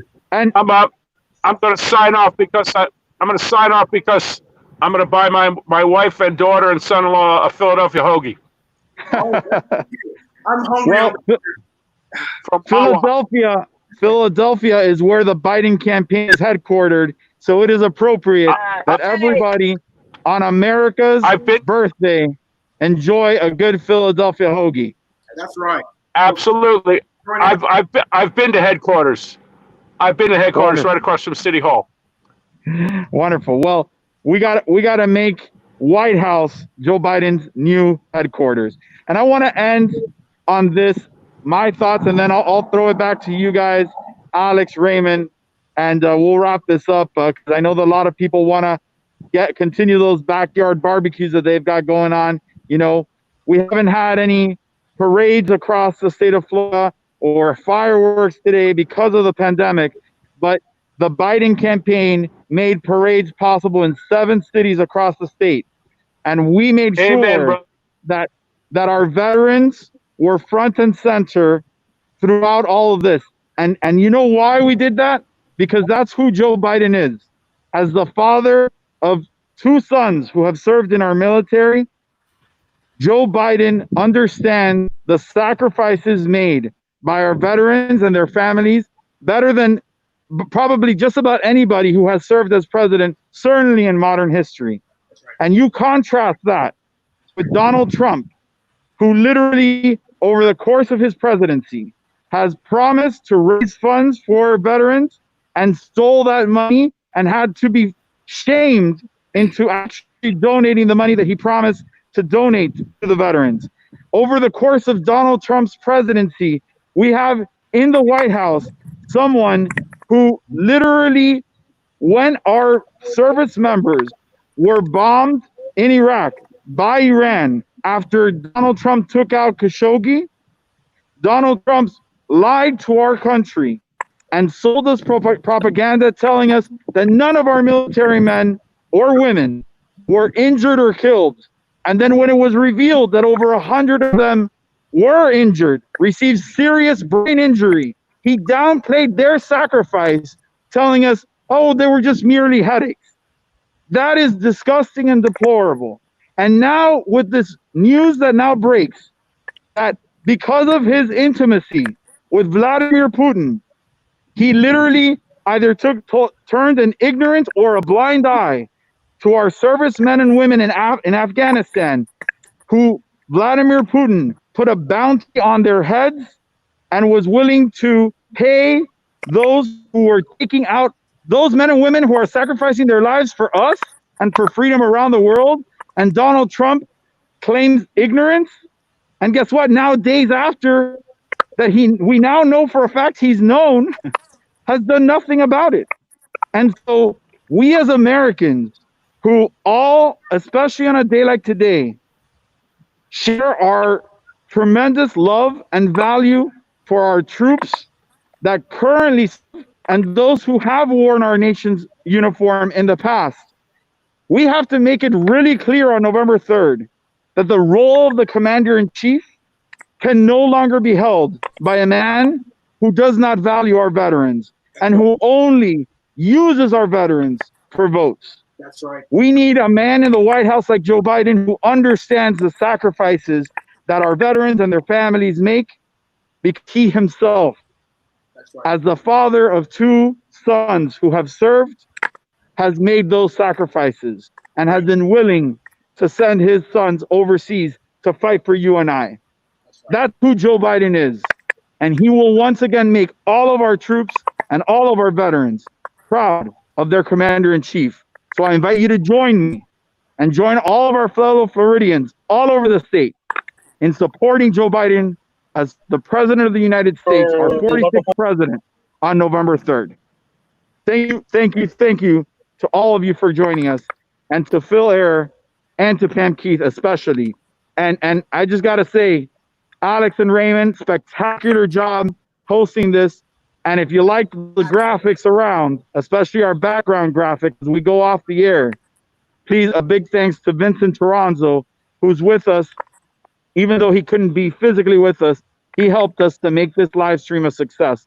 And to everybody that was reporting all over the state, from Robert Palacios in Broward County and Michael in Miami, and everybody in every corner of the state that reported, thank you. But above all, thank you to all who have served and been willing to make the ultimate sacrifice as we celebrate America's birthday. Thank you.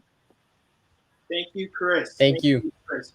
And and Chris really summed it all up. But I'm gonna keep going live for just another 30 minutes. We're gonna end at 6. But in the meantime, let's hear from the campaign of let's just hear a dialogue between Commander Ayer and Miss Keith. Let's just hear you two talk. You guys have been giving some very provoking conversations this afternoon. I've known Phil for a while, and we're good buddies, and I have so much respect for what he has done. I'm so excited about the opportunity that Phil has in the Panhandle. He's 100% right. It doesn't matter what the Cook report says. Veterans know someone with honor when they see it, and I think they are beginning to understand that Donald Trump doesn't have any honor. The first time that I knew that Donald was really going to be problematic for veterans is when he came out and he said, the first time was when he was saying that he liked people who weren't caught, when he was talking about McCain and who weren't. And I was like, and I thought that was the end of him, right? But when he came out and said that veterans with PTSD are just weak-minded, I was so shocked and I was so angry because that is so untrue. And the veterans who do suffer from traumatic brain injury and from post-traumatic stress and who the concomitant depression, anxiety, who already feel isolated, who already feel like maybe there's something wrong with them, they're not strong enough, when that could not be further from the truth, and who don't get help, who don't talk to people because they're afraid of being judged, and they suffer in silence. And then, every day, anywhere from 20 to 23 of them commit suicide. Yeah. And that is a gut-wrenching tragedy, and such an injustice to them. And when he said that, I expected every veteran in the country to jump on his neck, because all of us know that's not true. And not only is it not true, but it's intensely disrespectful. And I was looking at my GOP brothers and sisters, and I'm like, okay, your guys, say something. And they didn't. And I think that was the very beginning of the end, in terms of counting on Republicans to stand up for what is right. Because that's just the I would call that the preamble to the entire encyclopedia of Donald Trump's disrespect of military members, veterans, and their families. I mean, there's just so many different ways. And the only thing he offers them is just this sort of macho xenophobia and it's like, oh, I'm going to make you be the top of the heap. But our services have been integrated for a long time. We figured out how to work with each other a long time ago. That's not our problem. Our problem is that we have a commander in chief that doesn't give a hoot about anybody's well-being but his own. That's our problem. Well, What do you think, Phil? good thing we have honest JAGs and honest service members, unlike Governor DeSantis, who's like Matt Gaetz, is a Trump. And I don't understand it. It's inexplicable. And Pam, I just want to say he's a JAG officer, so I'm giving you a little bit of blame for Ron DeSantis. I don't know if he'll take it, but something's wrong with a JAG corps that produces such poor judgment at the time of spring break not to close it down because he's in a position to know what the county commissioners were not in a position to know during spring break. You know, he should have shut it down and then said, if he likes local control, okay, fine, I can respect that. Okay, counties, demonstrate to me that we can maintain physical distance so that virus isn't going to spread, and then from there go on to the southeast and where everybody was, coming down to visit. That's just one example of poor judgment by one of our own, Pam. But you saw that also in his campaign where he's telling, build the wall to his little kid.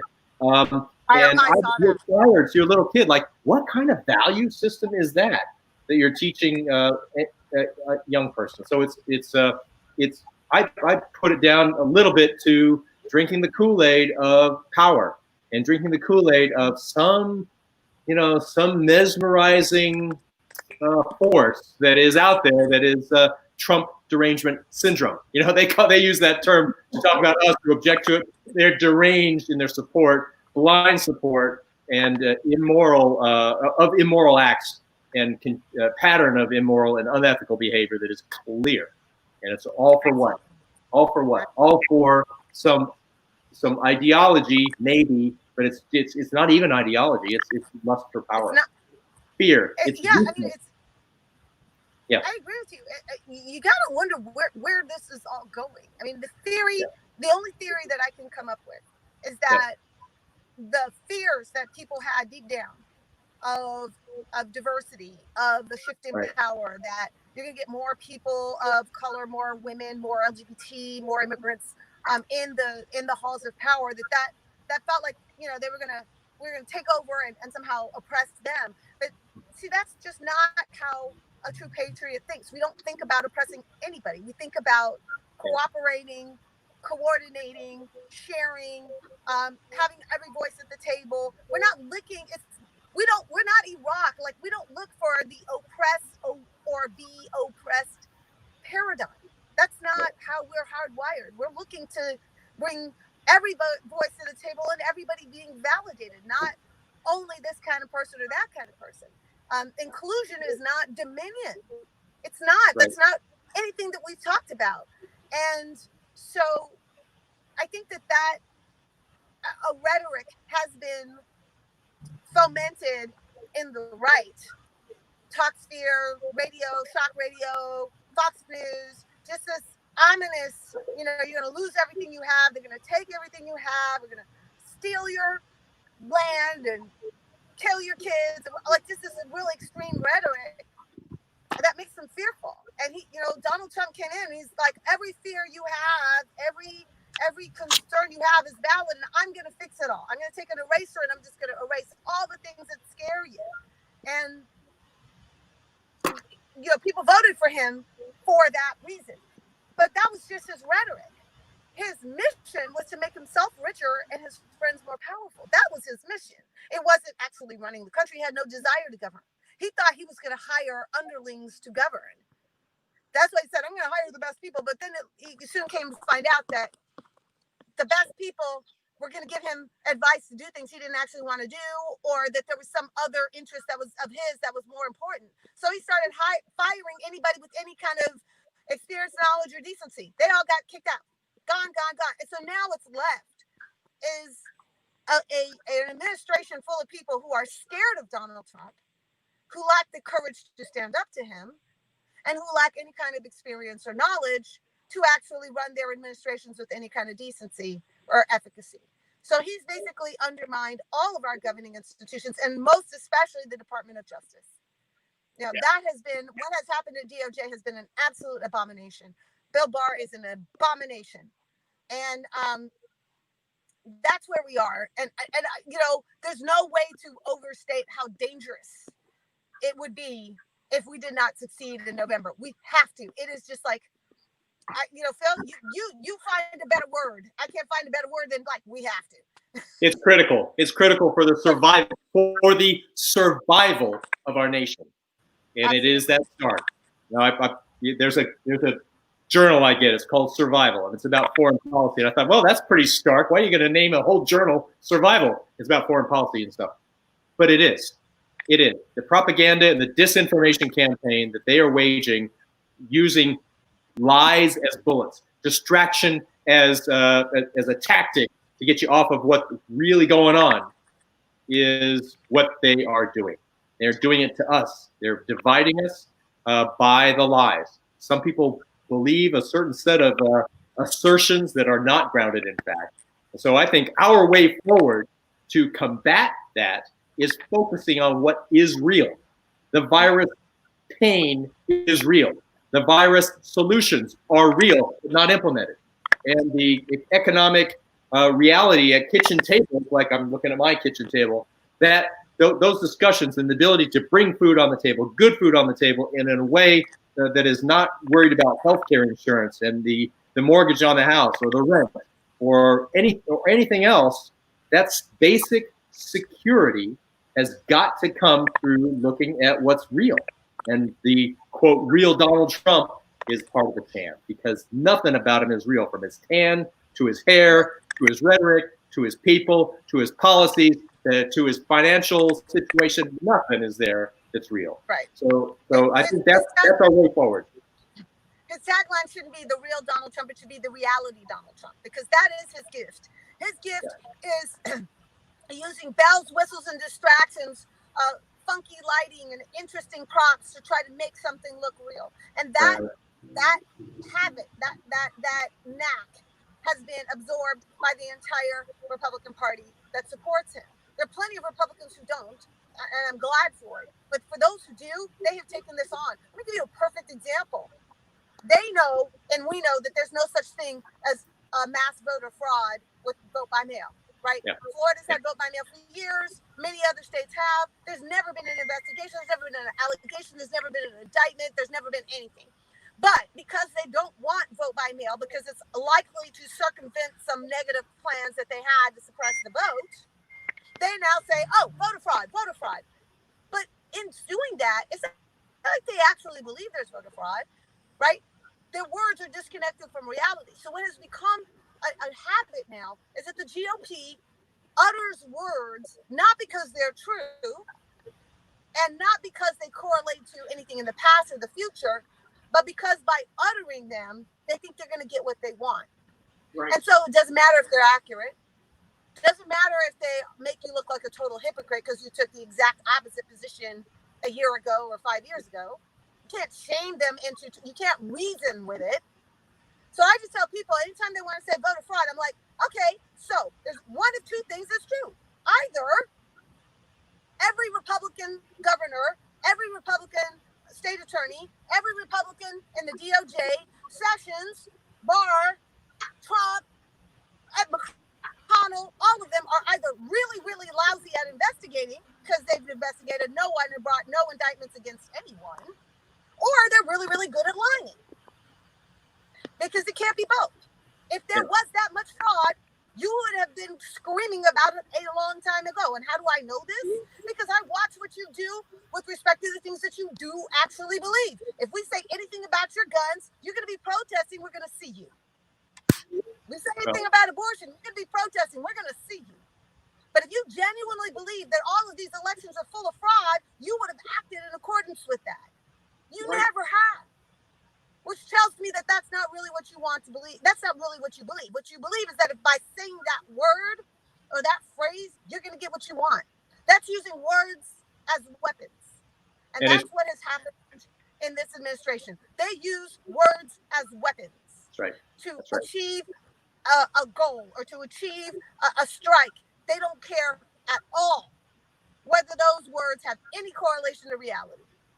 And they're using more than words. They're using the imagery, and they're using fear, the deliberate emotional generation of fear, in cynical ways that disrespects people's intellect, people's patriotism. They're warping that in an odd way. And that's the contrast with Joe Biden.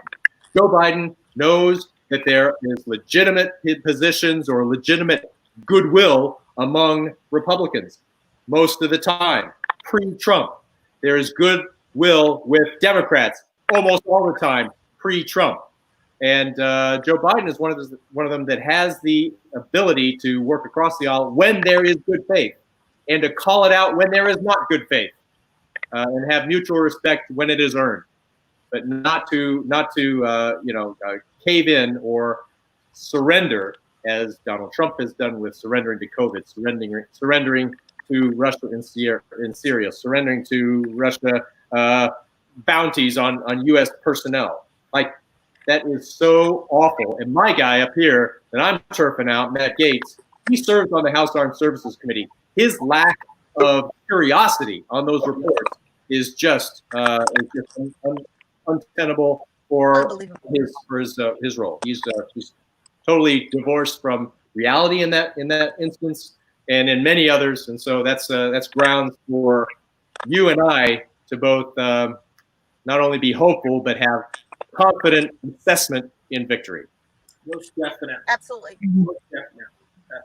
An amazing dialogue, just really pinpointing those faults of President Trump, and all the more reason why it is important is an understatement. So I use the word imperative to vote people in like Miss Keith and Commander Air, and not only that, but Vice President Joe Biden, people like Amy McGrath who are going to kick out Mitch McConnell. It's time to really, really, really get rid of politics as we know it, and really find people who are genuine, understanding only the concerns of the American people, to really feel the hope of the American people. And that's why we all here supporting him, because that's exactly what he does. Everyone's pinpointing mistakes that he's made, but let's look past that.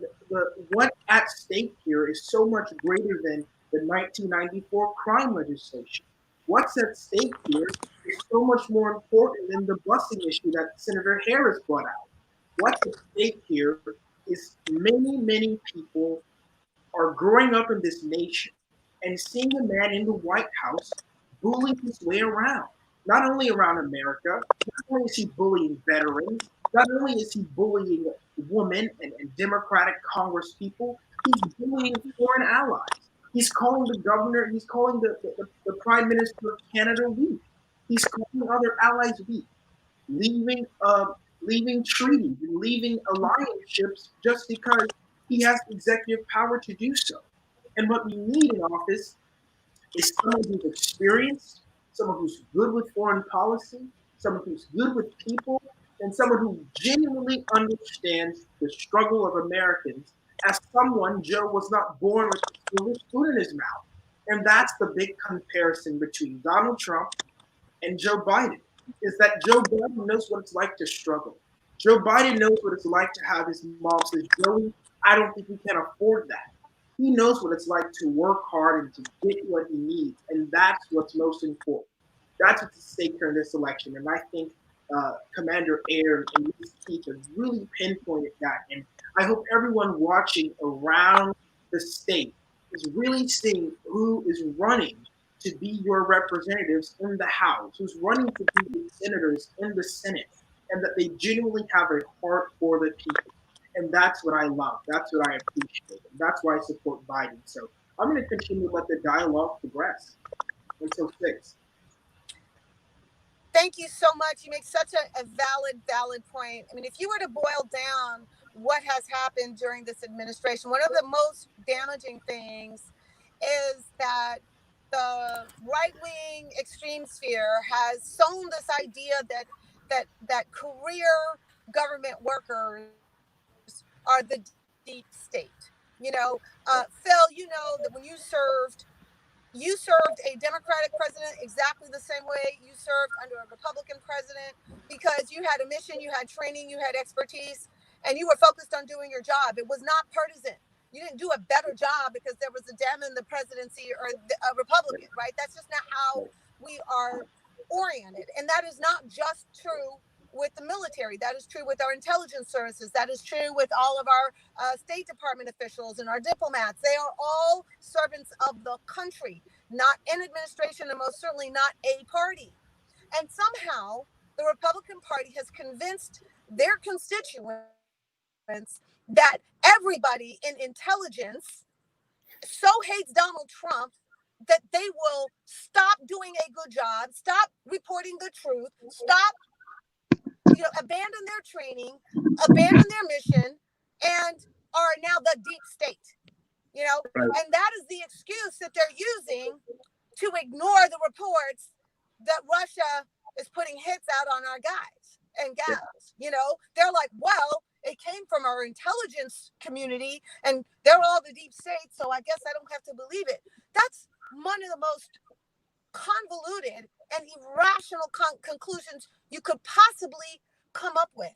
Nobody goes into intelligence, which is difficult and incredibly dangerous sometimes, with the eye of making a particular politician look bad. That's right. They're not oriented that way. So this excuse that they've come up with, well, we just don't think it's reliable. No, we don't want it to be reliable because it's politically problematic for us. So we're just going to say that it's not. But their supporters are buying this obscene and ridiculous notion that people who put in 20, 30, 40 years of experience in intelligence and every kind of expertise that we have in our government are somehow working collaboratively to undermine Donald Trump. That's obscene. The purge, the purge of career civil servants and career professionals in intelligence and military and the State Department and other places in the federal government and in other places is awful. They're throwing, that's from a personnel perspective, but from a policy and grand strategy perspective, the attempted realignment in this term of Donald Trump from what we stood and fought for in World War II, to have a peaceful order of world. There's faults in the world as well, but we held the peace all through the Cold War on a set of values that is democracy based and is being turfed out and challenged right now by Donald J. Trump, etc., or in what he's doing. So, Cold War victory, he's thrown it away. World War II victory before that, he is disrespecting and throwing that legacy away, and that's just awful. But guess what, Pam? He is taking these lies and this deep state, misconception into another realm. And you heard it at Mount Rushmore the other day when he was attacking food. He's attacking teachers. And he's attacking our schools, saying our children are not being educated properly. Well, that just continues the assault on public education generally and critical thinking. The next generation can and will be leading. And they can and they will be thinking critically. But it's going to be harder if we do not have the ability, don't have public education to teach the skills and develop the skills of critical thinking and appreciation for history and appreciation for the arts and appreciation for math and science that all runs together, and particularly our civics and our history. So when you look at the Civil War and you think about the Civil War monuments, Trump is all about, what is he doing? Supporting Confederacy, supporting the ideas behind the Confederacy. Other people who have come to some kind of a romantic notion about the white Southerners, in the plantations, and wasn't that wonderful? Was that that's totally completely wrong, because it's discounting the reality of slavery that was. And so it matters when you look at veteran statues of Confederate veterans. Okay, yeah, they died. Put them in a cemetery. Okay, yeah, they fought for something they believed in. Well, guess what? What they believed in is not sufficient for a place of prominence in contemporary life. We have a statue, we have a Confederate statue at the, overlooking Pensacola, and was brought here with a Confederate battle flag, and all of the, you know, the white supremacist people putting it there and installing it. Now, in Pensacola, the mayor, the Republican mayor, has actually conveyed to the city council the option or the vote to brought it up for a vote to remove it. Yeah. So, and so that's a peaceful way to do it, and that's a great way to do it. And I'm hoping they have the courage to see that we're going to break away from this lost cause that was the wrong cause, and there's no place in position of prominence now for that kind of a display. It's just wrong. Yes, and thank you both for your comments. And we're wrapping up here, so I'm going to give you guys just your final voters who are watching you all across the state. People are going to go and rewatch this video. Just tell us a little bit about who you are, the campaign you're running, what you want to do, and get out the vote for you in Boynton Beach and you, sir, up in Pensacola. So I'm going to start with Miss Keith. So Miss Keith. So to the whole audience, my name is Pam Keith. I was a lieutenant commander in the U.S. Navy as a Navy JAG. I'm an attorney. I'm a passionate advocate for our values. I am running in Florida's 18th congressional district. Boynton is just a little bit outside, but it is where the Palm Beach part of our district was doing this event. Palm Beach, Martin, and St. Lucie counties are ready to flip blue. And we're going to do it this time because we have the votes. We just need the right momentum, the right mix, the right candidate, and the right message. Joe Biden is going to appeal to this constituency. And I'm going to appeal to the folks that may need a little bit more encouragement to get back in the game. We have a lot of people in our district who voted for Obama and didn't vote since. And we need to get them back in the game, believing that there's something in it for them. I am so excited to be part of Team Democrat because this is the team that's going to make sure Americans have health care that they can afford. This is the team that is going to make sure that we restore our international goodwill and our relationship with our allies. This is the team that's going to address chronic unemployment and chronic economic disparity. And this is a good team that's going to have the courage to address global climate change, of which we need to take extremely seriously. We may not all agree on how to get from point A to point B, but we are all trying to move in the same direction. And we look forward to doing that as a team with Joe Biden as our captain, with our first female vice president, and with a team of amazing elected senators and congresspeople who will truly represent you in Washington. So if you want to know more about my campaign, you can go to pamkeithfl.com. And you can always follow me on my many social media platforms. It's the same tag, pamkeithfl.com. Thank you so much to Raymond and you, Alex. You guys did an amazing job. You have a huge future in media. And I'm deeply, deeply grateful for your hard work to put this together. I know it's not easy, but it was a pleasure and a delight for me. And nice to see you, Phil, my buddy, my sailor shipmate. Thank you, Commander Keith. And it just so happens that I share your rank as a cadet, as cadet officer at Fort Lauderdale High School. So, yeah, I'm the CO of my unit, so I'm all the way Navy. So thank you for joining us, ma'am, and congrats to you, and good luck on your election come November. Or is it in August? Thank you so much. Is your election in August or November? So we have good. I have both. Both? But I have both. There is a primary in August, but I think I'm pretty well positioned. And like I said, I'm building on what I started last time. So we're just growing and growing and growing. And you know, this is a special moment. And I'm out front embracing that. Good. So you heard it here first, folks.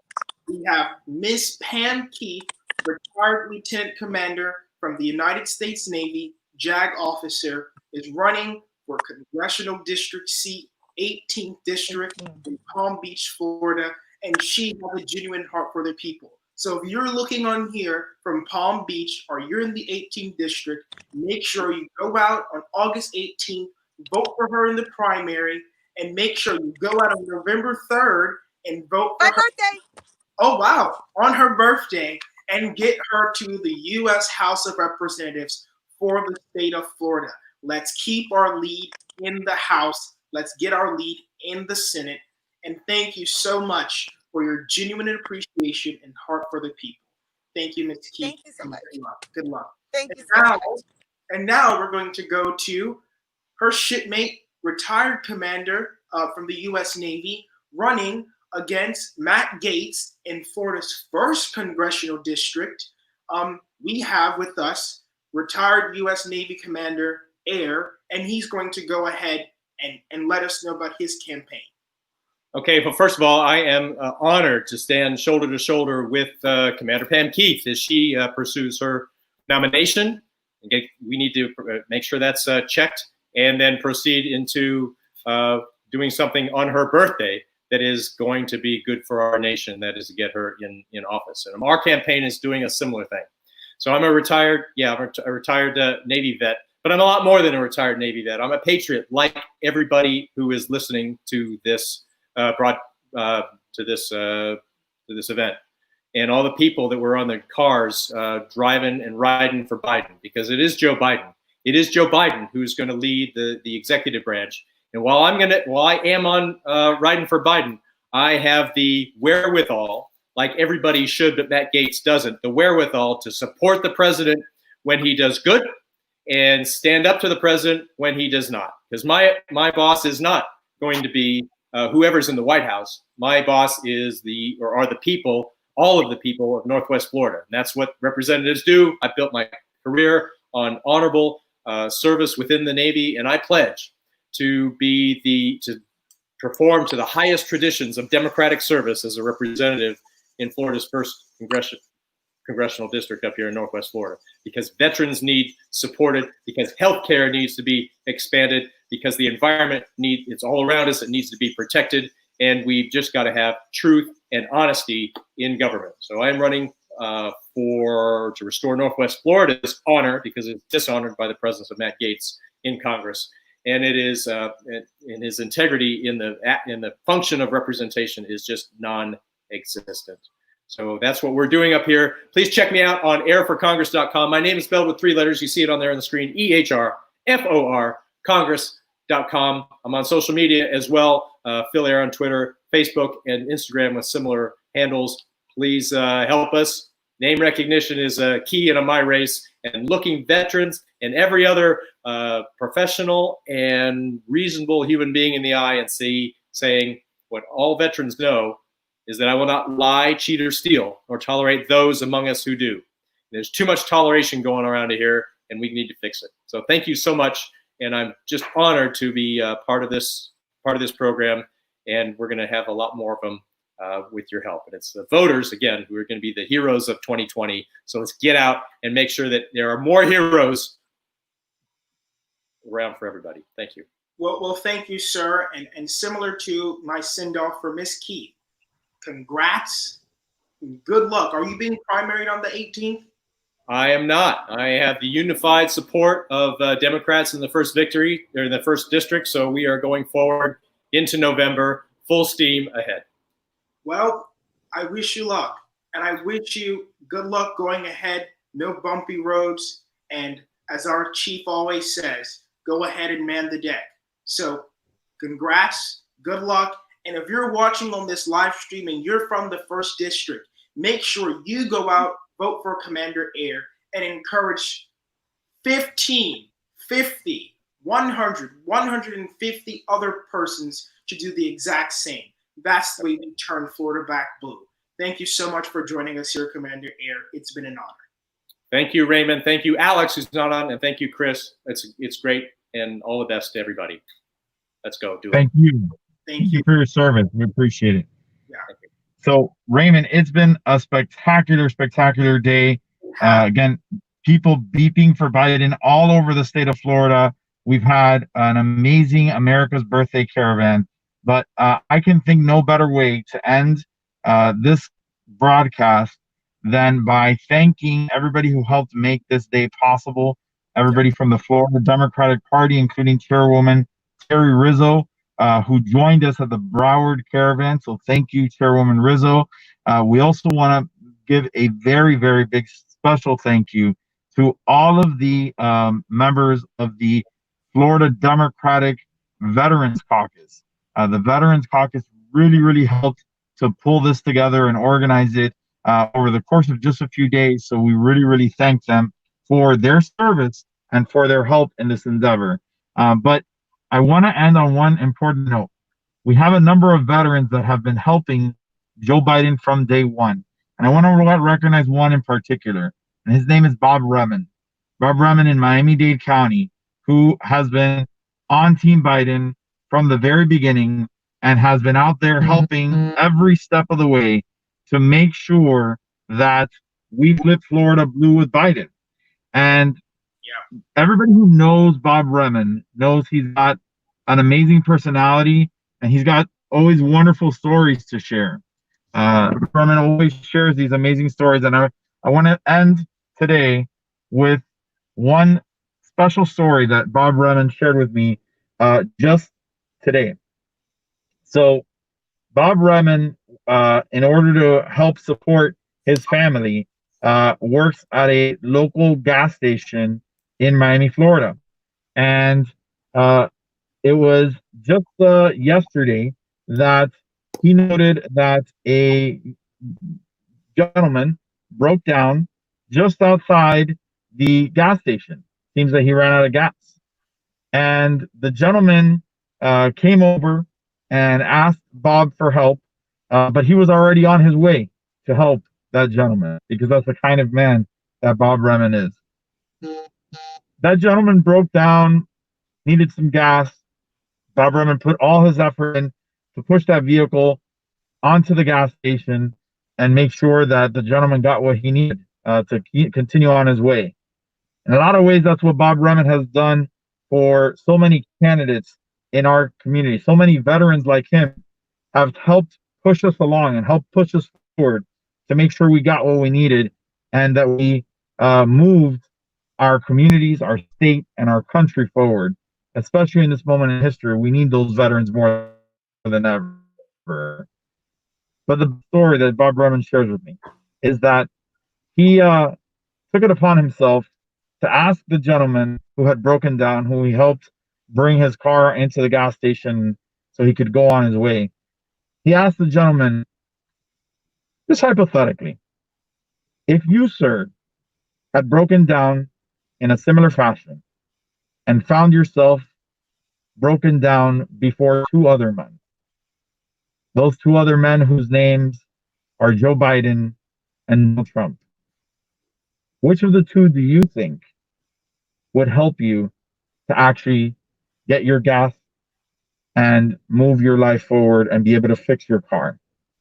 Do you really think Donald Trump would bend over and help you push that hill, or would Joe Biden? The gentleman answered him very clearly and knew precisely, as we all know, that it is Joe Biden who has always tried to help fellow man, has always tried to help his fellow American, and has always put his every bit of himself, sometimes in very challenging situations, into moving our country forward in a positive way. And now more than ever, we need a person like Joe Biden who really cares about his fellow man, his fellow American, and all of us, so that we can move our country forward again. And as I say often, with Biden, we will build the best America yet. Definitely text WIN to 30330 so you can stay updated with information from the Biden campaign. And Raymond, you did a phenomenal job today. Alex, I know how you had to hop off, did a phenomenal job today. And we can't wait till the next caravan where we'll be riding with Biden in many more areas of the state of Florida. So follow us here on Biden for Florida so you can stay updated on your next opportunity to join us on Riding with Biden caravans here, brought to you by Biden for Florida. Thank you all. I'd just like to end with this very briefly. Everyone can't stress the importance enough of actually getting out and voting. The most important thing is, yes, we know the candidates who are running. Yes, we understand the fact that we are living amongst a pandemic. And yes, it's even understood that many of us feel that our voices are not being heard in Washington, in our state, or even in our local government. But the imperative of getting out and voting is what's really going to turn things around. So make sure you get out and vote for candidates like Pam Keith and Phil Ayer. Make sure you get out and vote for candidates like Joe Biden and Amy McGrath. Make sure you get out and vote with everything within you.